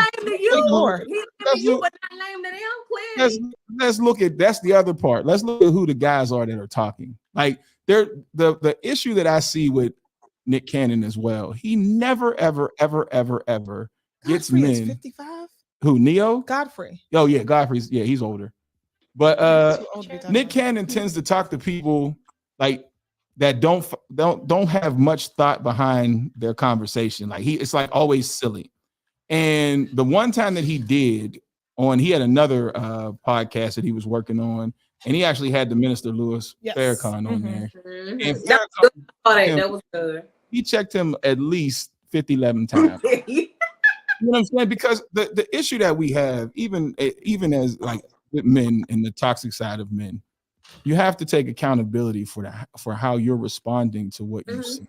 You get what I'm saying? So you don't have to have these type of people around you to even be able to have that type of comment. Right. You get what I'm saying? If that ain't your lane, get them away from you. Because clearly you were married to Mariah for what? They were married for about 4 years, 5 years. You were in a totally different bracket of people, even down to age. You to sit down and say this, it's not like you have any proof behind or validity behind what you're saying, because it's not like she left you and went and got young thug or something like that. You know what I'm saying? So it's not like you have something to be like, because Mariah left me and look what she's dealing with. Nah. You have really no proof of this. This is just some shit from childhood that you saw, that we all saw, that you held on to. And that, to me, that is the part that is the most toxic. Because at some goddamn point, you got to let it go. Grow up. Y'all, that's why I don't like the show Wilding Out. He's too old.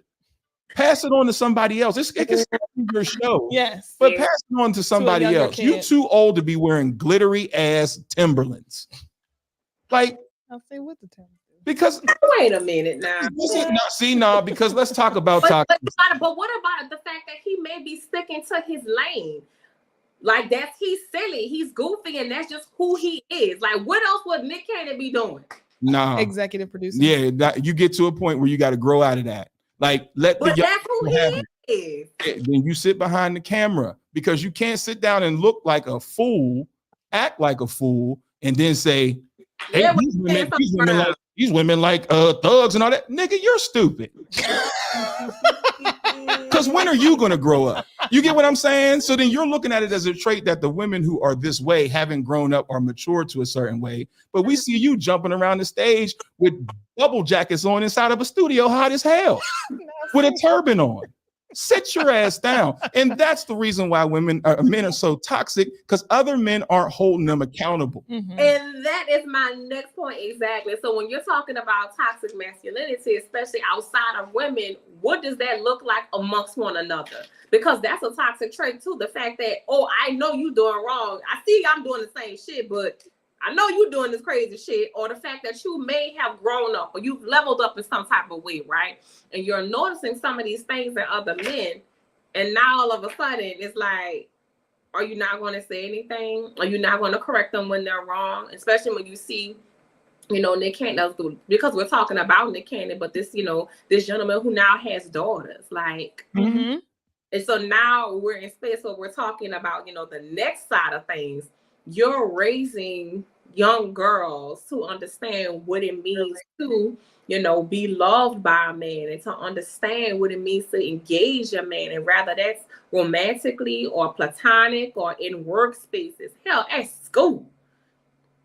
But see, that in itself is even a problem. I mean, this is not going to become a Nick Cannon bash session, but no, because that's not what it is. No. But what I'm saying is, like, he doesn't even have the time to tend to his children to show them what type of man you should allow in your life. Like people joke like, oh, he's always at birthdays, but birthdays are once a year. Holidays are once a year. You're irresponsibly creating all of these children, but realistically, you cannot sit down and actually raise them. So now you're spewing all of this stuff on a podcast, but you've impregnated 10 different women? 10, 7? Something like that. Yeah, 10 different women. And while you're still stuck in your little boy phase of, oh, well, women only want bad boys, what are you doing to ensure that your children are being brought up in the correct and proper home? Or the fact that you're dating these women and they may, not saying that they have, again, this is just my assumption or, just theory or whatever, but what if these women themselves come from those type of spaces and this? How are you going to take and nurture them from this mindset, nurture them from this normalcy of what toxicity is? Like, if you're going to do that, okay, then be different. Like, really be different. If you know these things, right? So not just the children, but the women that he's had children by. Because guess what? You're not here. These women are raising your children. Yeah. And I'm very, very surprised that Godfrey is 55 and he was participating in this conversation. Hey, man, the check cleared. Okay. I mean, but see, and now this is where, when we talk about... But he didn't really say much in the show either. I'll give him that. Okay. He just said like, he ha-ha. But he was like, nah, fuck this shit. This is where the two cross. Now, I will say, like, when we start talking about the separation, because while we talk about Nick Cannon, and his multiple kids, here's where you get the toxic side, where you have fathers who want to do everything you just said, but then now trauma-based, but because I'm not with you, then now I got to fight for my kids. You get what I'm saying? Mm-hmm. And so then now here comes the toxic femininity on this side. Where now, because you feel as though the child is yours and yours alone, now you put fathers in positions where they have to go to court to fight for like, that they naturally have. Now that's where I will say the differences start to separate, because that comes from that person's trauma. You get what I'm saying? So now there's some type of trauma or issue that you may have on that side that is unresolved, to put yourself before the child. Yeah. Because that shit happens. Yeah. That's shit. Ask me how I know. With that being said, I always bring it back to the person. They didn't just show up all of a sudden after having a baby and being controlling or being manipulated. There was some qualities before you got it, before she was. Hell yeah. And you ignored those things. Not you, but just saying that particular ignored those things. And you say, you know what? I'm going to love you and I'm going to go ahead and put a baby in you. And now we're going to be partners for life. 18 is not the end. Right. And that's what so like, that's where like guys and their toxic trait, when we flip it back, they enjoy crazy coochie.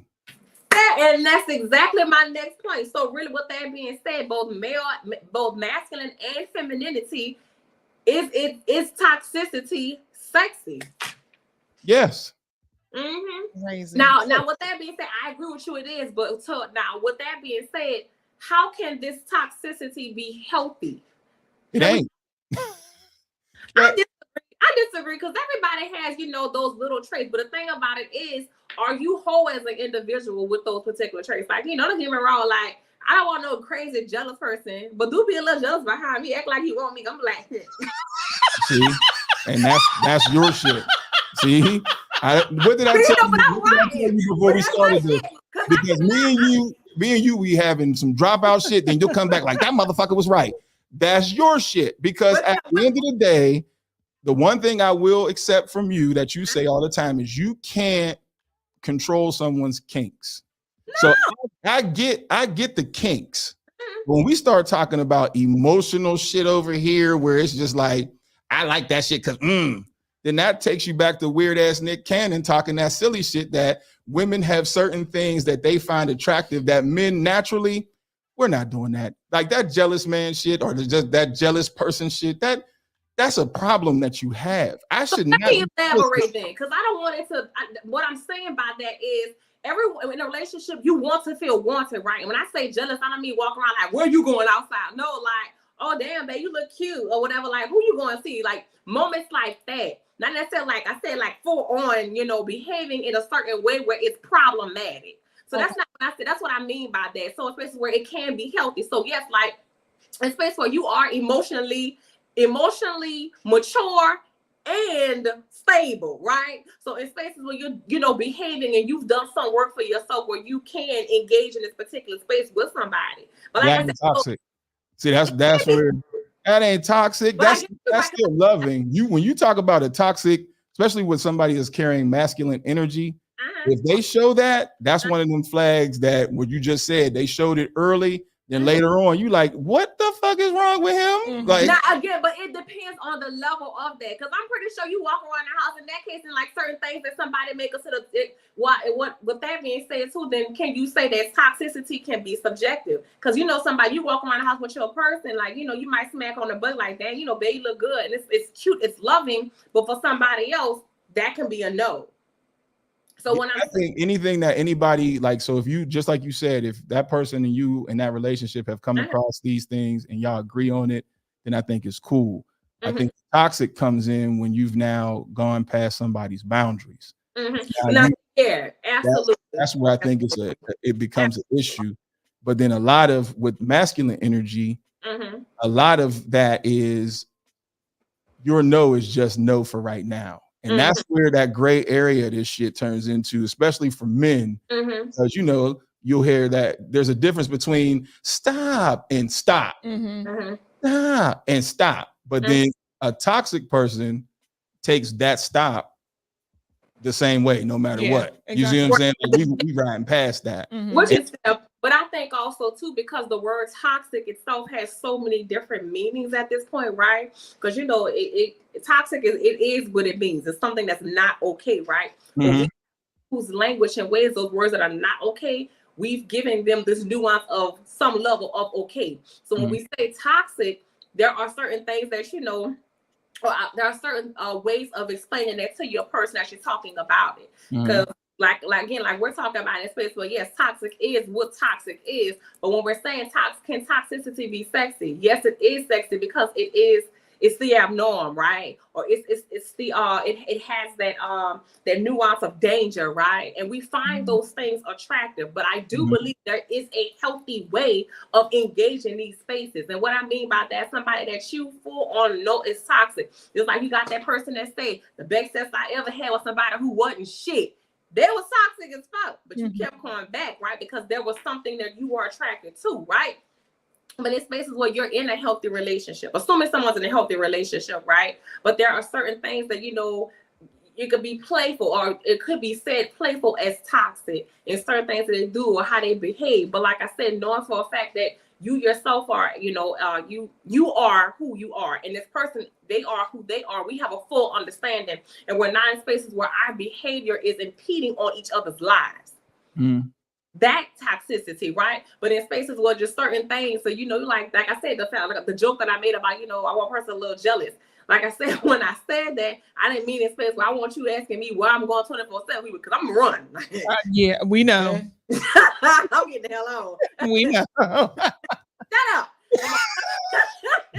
But when I'm saying that is by that cutesy moment. Like I said, again, having this playful nuance to talk, the word itself, toxicity in space. Well, like I said, I'm looking good and they like, oh girl, where you going? And I'm like, like I said, but again, those moments of having those, so like I said, those layers of what toxicity can mean to the subjectivity of what toxicity can mean to you and your person, but also to your relationship. So I get what you said when you say, yeah, that has to be ironed out with you all having full-on conversations of what the relationship means and what's going to feel good and what's too much and what's just enough. So I agree with you, but in spaces where it's not a romantic relationship and you in space with somebody and y'all just having sex, toxicity, again, it can be sexy because it's like, you don't really want to be with this person, but they do some crazy shit. You're just like, oh my God, I want to have them. Right, but like I said, it can be healthy, and the reason why I say it can be healthy because again, you only know what you can deal with. You only know what you can deal with, and if that person's behavior is impeding on your life, then guess what? Now it's reached a level where it's no longer healthy and it's no longer sexy. You better have a healthy handle of your emotional intelligence. Yes. When dealing with somebody else with that, because I'm trying to tell you, there's not a lot, especially when we begging people to go to therapy. On the male side with that energy, or even a masculine energy, that shit can be dangerous. That's fair. That because there are so many things that men ignore because a lot of dealing with women is dominance. And so then what ends up happening is that area gets grayed out in our mind. Like, I get what you're saying, and there is levels like, in your relationship that you can joke where you be like, this is some dysfunctional shit, but y'all know each other enough to know that we're in our space of dysfunction. Yes, this is our shit. Yeah, this is our shit. But like you said, no one has gone past or disrespected anyone's boundaries. Right, but I will say, and especially with these guys nowadays, that area there's a lot of disrespect going on. You get what I'm saying? And I know some people, oh, he's a pick me. Nah, I see it from the youngers all the way up to the older guys. It's just a lot of disrespect going on in how even things are communicated. And I look at it as like it's a position where it puts women in a constant level of defense. And that is a huge, like, if one toxic thing I will say that is that ego and that dominance that they feel like has to always be there, or that somebody is always striking against it. And so if you get somebody who is emotionally intelligent enough to be like, I know how to play with this, wrong person that don't have a switch, yeah. Now we got to talk about how this person is always contacting you and won't leave you alone. You know, but in spaces like that, I also realize too, you are the person who has the emotional stability and maturity and intelligence. You're going to recognize certain things in the other individual, and you're going to go. So what I'm learning also too is that you attract what you attract. So certain type of people, like for example, maybe Kevin Obi, it's certain things, certain guys you could look at, they could look at you, they're like, no, I ain't even talking to that girl. I know she out of my league. I'm not going to bother with her. But they tried anyway. Okay. They still tried anyway. You have those who are going to be bold, right? But even when they do you or do you not shut them down? Instantly, right?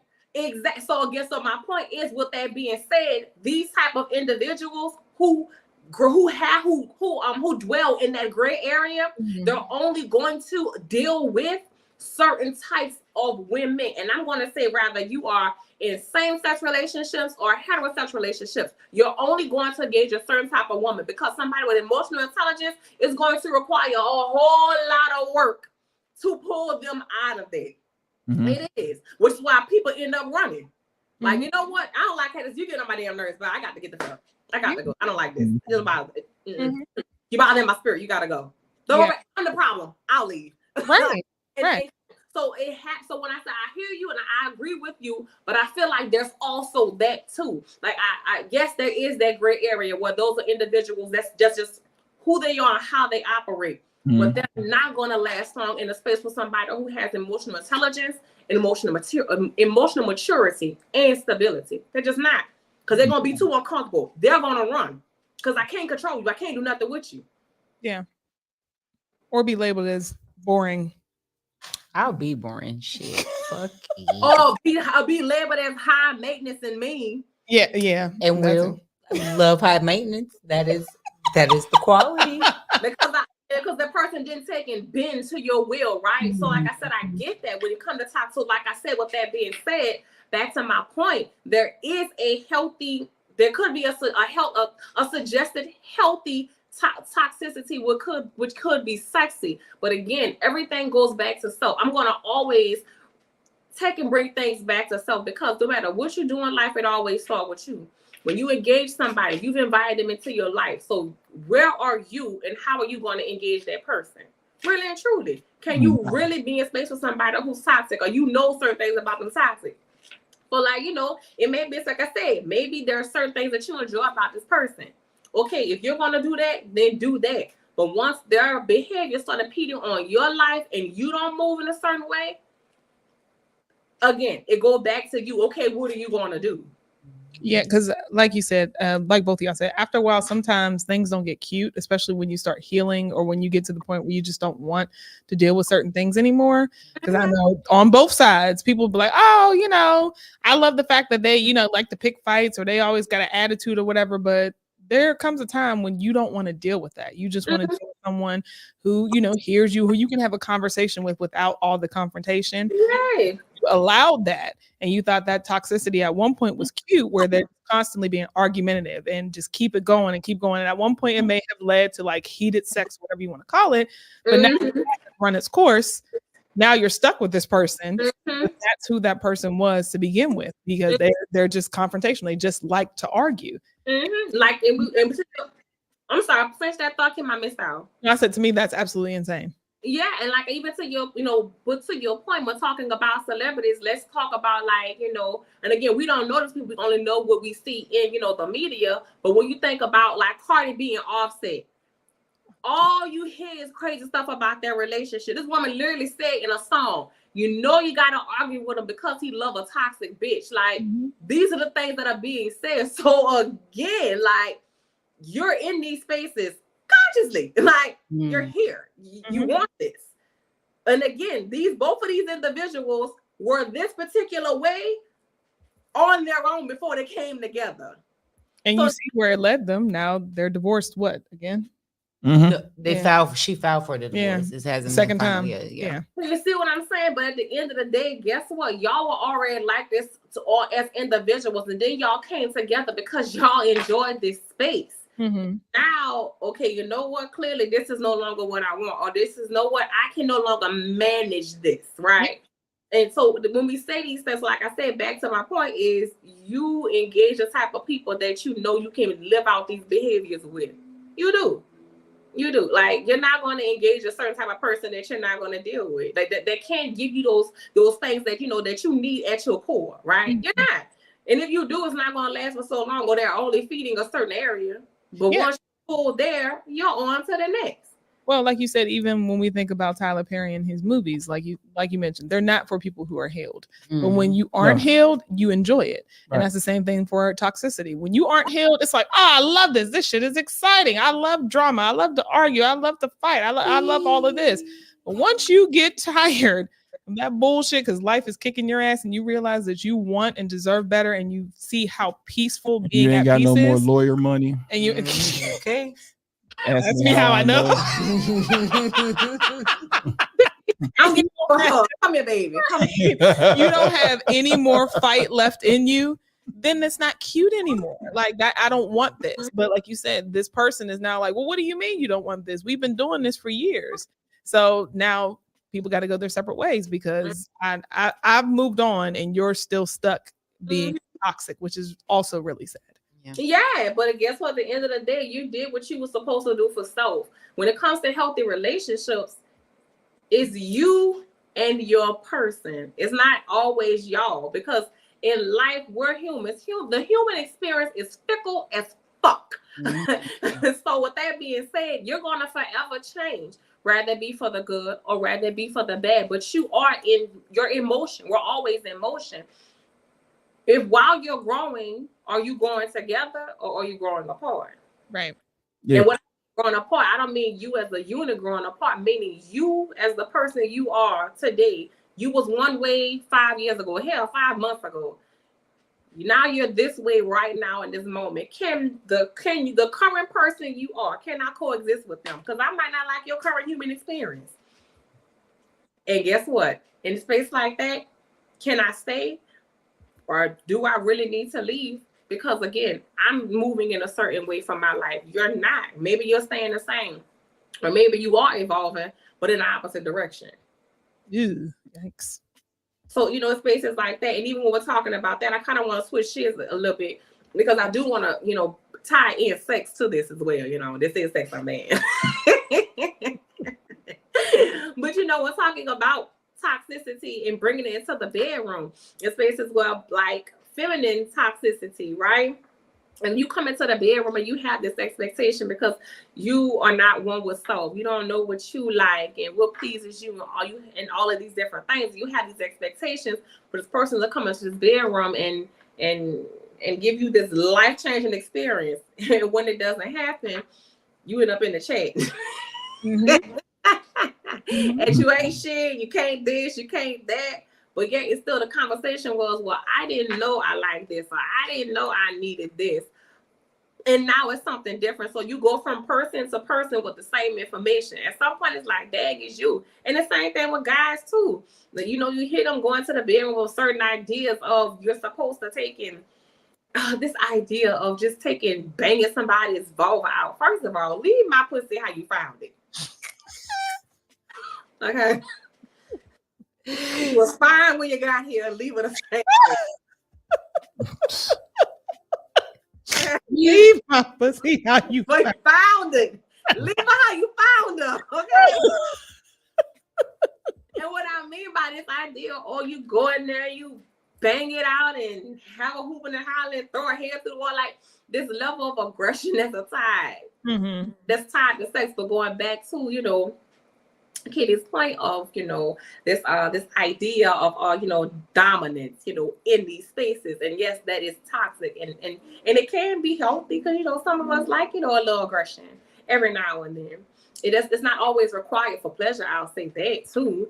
But again, if we keep doing this and we're bringing it to the bedroom, like some people don't know how, or I'll say from what I'm understanding, even some of the questions that I get, some people don't know how to take and separate what happens in the world from the bedroom. Some people they watch porn and use that as a guide to what pleasurable sex is. And they're watching these type of videos and these these people responding in a certain ways, not realizing these people are actors. So and when I tell you, I actually I had the opportunity to build a porn set. Porn takes forever to make. I was tired. I wasn't in the movie nothing like that. A friend of mine, she was actually trying to get into the field or whatever. I'm looking at her, I was like, girl, your coach must be tired. I'm tired. It's a long time to make porn for real. Mm-hmm. I told y'all about that. My man Gene Wildham, who did Berg Booty, volume 1 through a million. He would ask people to help him because he needed help with lighting and stuff like that. And people would stop helping because they thought they was just gonna sit there and watch two people. And he needs lights moved, and it's hot as hell. It is a move. It's production. Yeah. Yes, it takes a long time to make a damn movie. So people I said that's why my friend stopped, because he was doing it for a while. He was popular, but he didn't have enough people to help him. And when they found out it was actually work, it was like, never mind. Yeah, again, these ideas, people don't know how to leave. Come from the real world and bring it to these spaces. We're like, it's not what it is. So I'm here for a check. How you need these lights? Is that enough? Is that enough Goodness. But but again, you're a space where you can, and some people can't. So like I said, they're watching this movie and they're associating it with this particular act and bringing it into their bedroom, thinking that this is what pleasure looks like for somebody without actually engaging them. We're not even engaging their own doggone selves too. So like I said, leading into the bedroom in that way, one spaces where guys, you may feel, maybe you're not ready. You are not ready to be, have sex with this person, and you engage them anyway. And now it's in space where it's like, oh, I can't perform in a certain way. Oh, now you're the problem. No, you knew before you got here with the problem, but your insecurities and those different toxic traits, showed their ugly heads before you were able to engage her. And now you don't know how to respond because of your emotional, instability. Right. And even with women, you know, like I said, Sean, as a woman who dates women, right, it's this idea, because people have this idea that just because you're a woman or you know what you're doing. I wish you could stop lying. Right. It does not always happen. I assure you. You know. Yeah. My goodness. But I mean, that's a whole that's a different topic in itself, where there's a lot of education that is lacking in the sex world, where people, like you said, just think they know what they're doing and you have no idea. Or you're basing it off of what a previous person may have liked, not realizing that this is a completely different person. You know, so like you said, while you sitting here banging somebody out, throwing them around and swinging from chandeliers, somebody be like, what the fuck is this? Yeah. Like, again, leave my pussy how you found it. No. And then, you know, also with that same thought, again, people in space where you're doing you have these ideas of what you want to do with a person before you get to them, right? But I realized this person had a whole life before they met you. You don't know what happened to them in their past. You don't know what it means to them. Of course, it's their job to communicate that with you. But again, you're bringing these toxic, and I'm not saying, when I say toxic, I don't want it to have this, you know, very, this harsh nuance, right? Because like I said, I do understand that, but the word toxic, there are levels to how abrasive it can be, right? And that's what so when I say toxic, I do want to say that, but you're bringing these toxic ideas into the bedroom, and that's both, like I said, masculine or feminine, or what it is that you want to do with this person. And then when stuff don't pan out the way that you want, again, like I said, that person's the problem. When it's like, no, okay, you had these ideas, it didn't work out, all right, maybe let's go back to the drawing board. Maybe right now we take a pause, let's take a, you know, take a beat. Yeah, take a quick halt, you know, reconvene. If not tonight, maybe a whole other night, depending on the situation, I would say rather. Yeah, you know, but so those spaces there. And I think, unfortunately, so many of us, it is challenging to be vulnerable. It is. And I will say that even my own self personal experience, because, you know, to remove some of these more aggressive, toxic, you know, feelings from spaces, it requires a level of vulnerability. And it's not easy for everybody. And not everybody is even open to the idea of being vulnerable, right? So when talking about toxicity, I think some of that too, I think that level of vulnerability, it should be applied to that as well. Yeah. But other than that, yeah, that was that, you know. So we're ending the show with the just talking about, because like to Kim's point, I didn't want it to be a whole bashing thing, you know, with Nick Cannon, because I will say there was some good points in the show too. Again, when the males were talking, some of the things they were talking specifically to men. I will say that it had nothing to do with women. They were talking to men. My point was it happened to have a majority audience of women, and that's where I feel like you got that toxicity. That's part right there. And the reason why I say that is because, you know, for a fact, people gonna watch a room full of pretty women, because every time the camera panned around, it was a beautiful woman in the camera. People gonna keep looking at that. You ain't gonna look at some big burly man, because who gonna have watching it? It's full of women. Right. I mean, it's TV. That's one of the reasons why, you know, everybody kept complaining about that show, Love Island. They're like, well, why don't they cast people of different sizes? Because that's not what Americans consider attractive. You know, so they're purposely getting people who look a certain type of way, you know, who are built a certain type of way, guys who have, you know, muscles and things like that, because that's what's going to keep people watching. Right. So even with them, it's like, yeah, we're talking to men, but we also want to attract, you know, a certain type of audience, a certain type of demographic. So let's put some pretty girls in here. And that goes back to bringing that toxicity right back into the space. Because even with those shows, a lot of times you see is a whole lot of toxic spaces being created. And that's the one thing I did learn also too, with, like, you know, these reality shows and you know, these relationship shows and stuff like that. A friend of mine has a family member that's on one of these reality shows, and I had never saw it. Like, y'all know me, y'all know I watch TV, and I damn sure watch reality TV at all, like whatsoever. And you know, so when I met her and I had a good conversation with her, and you know, she started to tell me exactly how these shows are actually structured. Like, they create toxic spaces on purpose for us to engage, right? So it's like, we're bringing it's just everywhere. This is why I say, you know, when I originally, when we started the show, I want to make sure that I just say, like, not just, you know, this the toxic, well, to Kenny's point, you know, about toxicity being in both, you know, spaces, but it's just everywhere in how we engage it. And even as I watch TV, that toxicity is sexy because we engage in. We watch grown ass women fight and argue and throw forks and shit at each other. Yeah. The whole podcasting world is based on that now. The more the more that you talk about toxic without any resolution, the higher your podcast is going to go. Like, like we are. Like we're a society where we love it. We are, you know, Kim and me and you were talking the other day and something you said, but really and truly, our choice of media has become trauma porn. It is like we're all engaged. We are tuned in 100%. Like people literally stop what they doing, have, you know, little girls' nights or guys' nights or whatever to watch the, you know, latest whatever reality show and stuff like that. And please understand, this is not a judgment thing, because I don't want anybody who think, anyone who does engage in spaces think I'm looking down, because that's not the case. You know, everybody has their own thing. It just certain types of TV shows just don't happen to be mine. Don't get me wrong. I did watch that dumb, nasty ass show Hoochie Daddy. That shit was hilarious. Oh my God. Punch you in your damn throat. Turn this shit off. I did put my ass off. I did. But again, ratchet ass TV. So like I said, I'm not above it. I do want to say that. But the only thing that I want to do is shed light to the space, because like Kenny said, there's no resolution.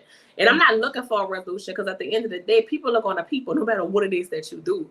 The only thing I would love to bring to this space and bring to the space right now currently is recognizing the spaces that we're in. Like we love it. Like everybody loves toxicity. And the level of it, and nobody wants to admit that shit, but you do. Like I said, you watch the latest Housewives, you watch the Love and Hip Hop. I myself have no idea how that franchise has not been shut down for all the things that has happened, the physical abuse, the mental abuse, the emotional abuse that people have experienced on this show. Right. Y'all went fucking locked up. What's that boy name for racketeering? What's his name? He was talking Young about. Thug. Yeah, y'all gonna lock him up. But you got a grown ass man, I think he's saying Peter Guns, who was on the show saying, I'm a creep.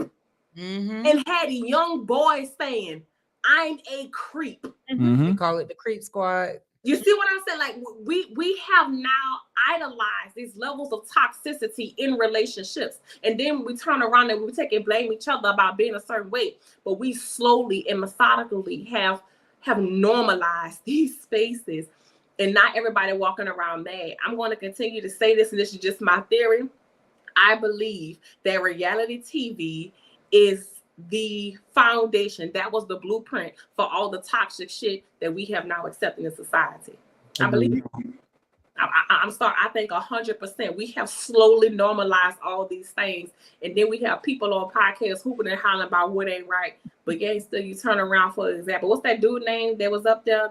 Turk, whatever his name was. Not Turk. Oh,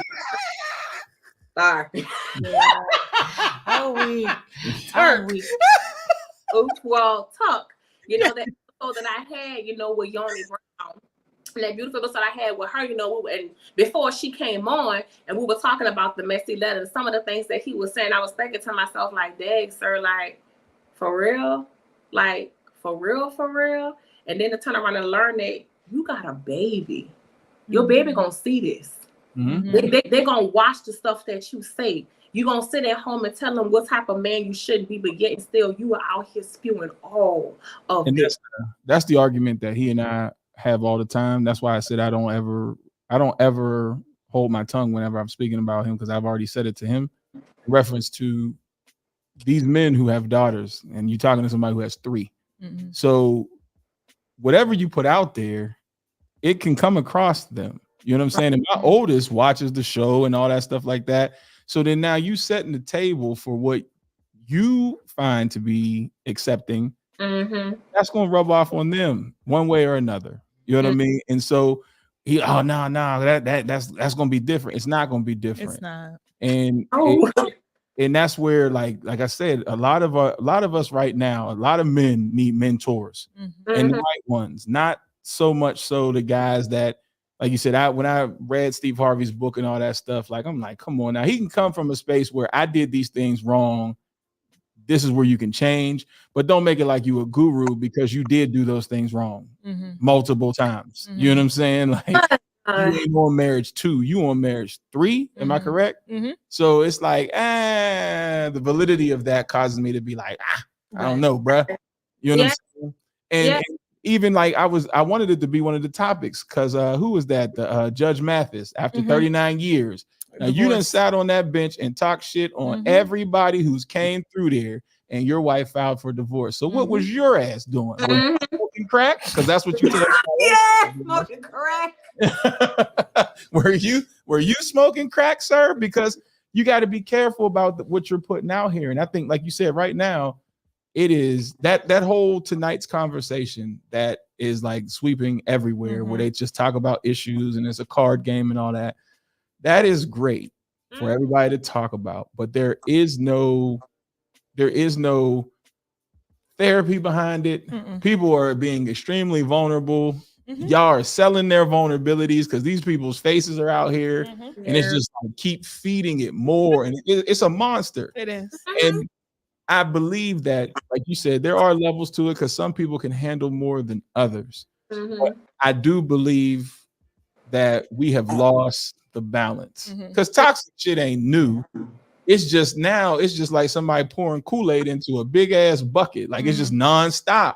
But I don't think it ever was balanced. I think the only thing happened is that the internet really showed how fucked up people really are. The internet offers space for everybody to just be like, you know what? You fucked up, me too. Yay! Like I don't think that ever was a balance. Well, we had programming that helped. You get what I'm saying? Like I do think there was things like, to me, I think A Different World was a program that opened up people's eyes to Black people in college, HBCUs that nobody even knew about. Like, what the hell? Yeah, Single, the Wayans, Martin, Cosby. I think there was a balance. Yeah, there was a balance. You're talking about TV. I'm talking about toxicity in general.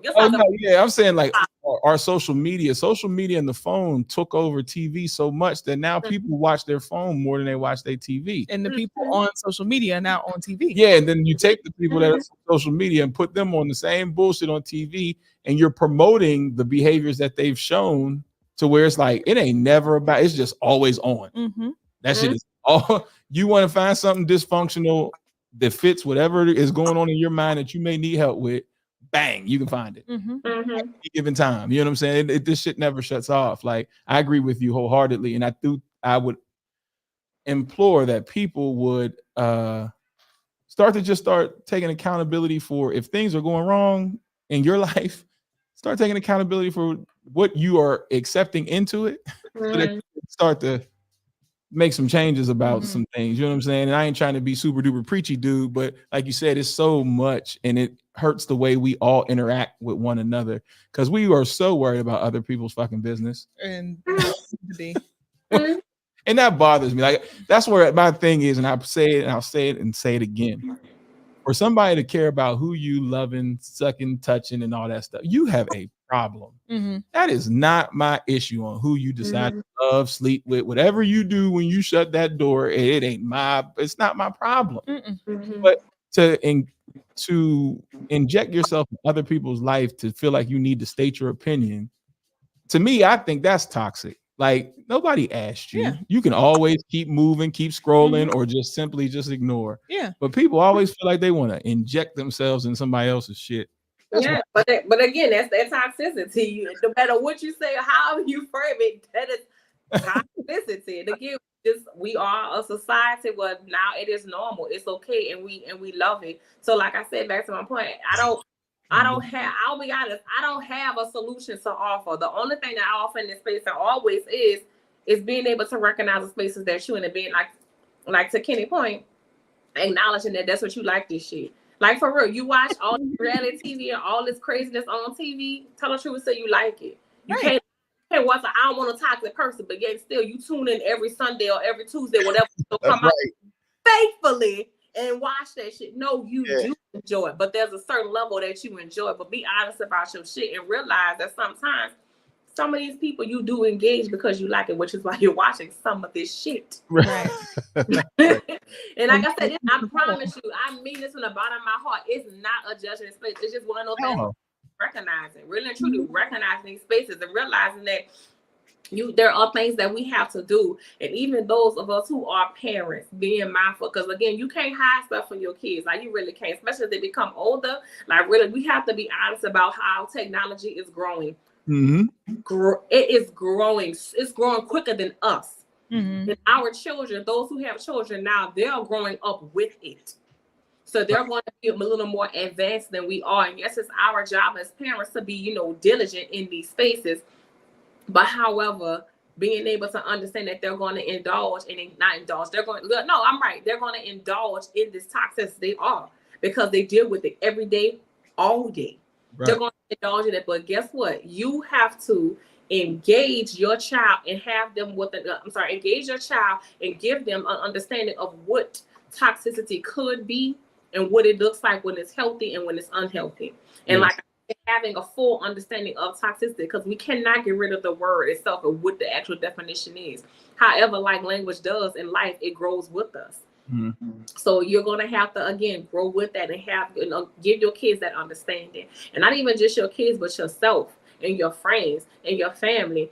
Hold people accountable for their toxic spaces and not turn around and tell them they toxic, they this, they that, and the other. No, like, look, this is what it is. I see this in you. What you do with it is you. Because I'm going to tell you in a heartbeat, you have expectations.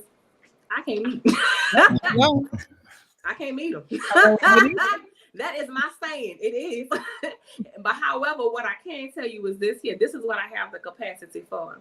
And this is what I don't have the capacity for. And I'm not sitting around going to tell you anything. Like I said, even when it comes to toxicity, right in the bedroom or outside of it, when you bring that to the person, bring it to them whole, meaning you yourself deal with your shit, deal with you and listen to you, understand you in all those spaces, and then move about it with the person that you're engaging or the people that you're engaging. Because even with, going back to Neo talking about his polyamory, right? Again, not knowing anything about him, but having the understanding of what polyamory is. If he is out here as a black man talking about polyamory, I would hope that he's doing it in a healthy space, because there are so many black men out here cheating on their partner, right? And framing it as polyamory. Yeah, I'm poly. No, you ain't. You cheating, nigga.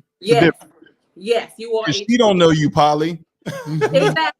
So yeah, but that's the truth. So again, like I said, if he's going to be doing this, there's a way, like, again, somebody might consider that to be toxic, but it can be healthy. So with that being said, if he's going to do that, I would hope and pray that he is out here giving the proper information and really helping people in space where they understand that, you know what, I don't love like them. I'm not a monogamous lover. Right. And that's fine. But if you are, this is how you can do it in a healthy way. So like I said, that is my only space that I offer with this episode of the show. Is, like I said, just acknowledge where you are. You like your toxic shit. I say I like my chick a little jealous. Don't be fucking crazy. I like my chick a little jealous. Like I'm like, that's right. You like to see it. All right. And with that said, where can they follow you? Yes, always on Instagram. Y'all know I'm up there. _sexy_education. Also a TikTok too. So it's going the same thing, sexy education. If you want to reach out to me, Instagram is good. Also email too. You have sexyeducation17@gmail.com. And then I got a website, Tyrese the Chappelle. So check that out. All the things that I'm doing, things we're hosting, all those good things. So yeah, y'all stay up with me. And y'all give me out. Didn't even have a chance to read my questions. I'm gonna answer y'all questions next episode. I'm gonna keep these questions for that episode. Okay.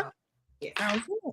All right, girl. Well, with that being said, like I said, we're on vacation. We're on vacation next week, and then I'll leave it up to you, Sib, because the following week I'll be out of town again. Yeah, I'm gonna try to see what I can do. Okay. But if not, allow us to have our 2-week break. Wow. Word. Y'all gotta work. What's wrong with y'all? I continue to get it together. Bye, girl. Right. Goodbye, girl. Yeah, so. It's Tina. Right.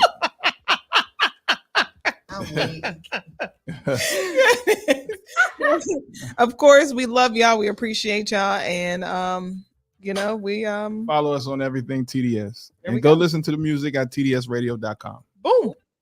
All right. Peace. Mwah.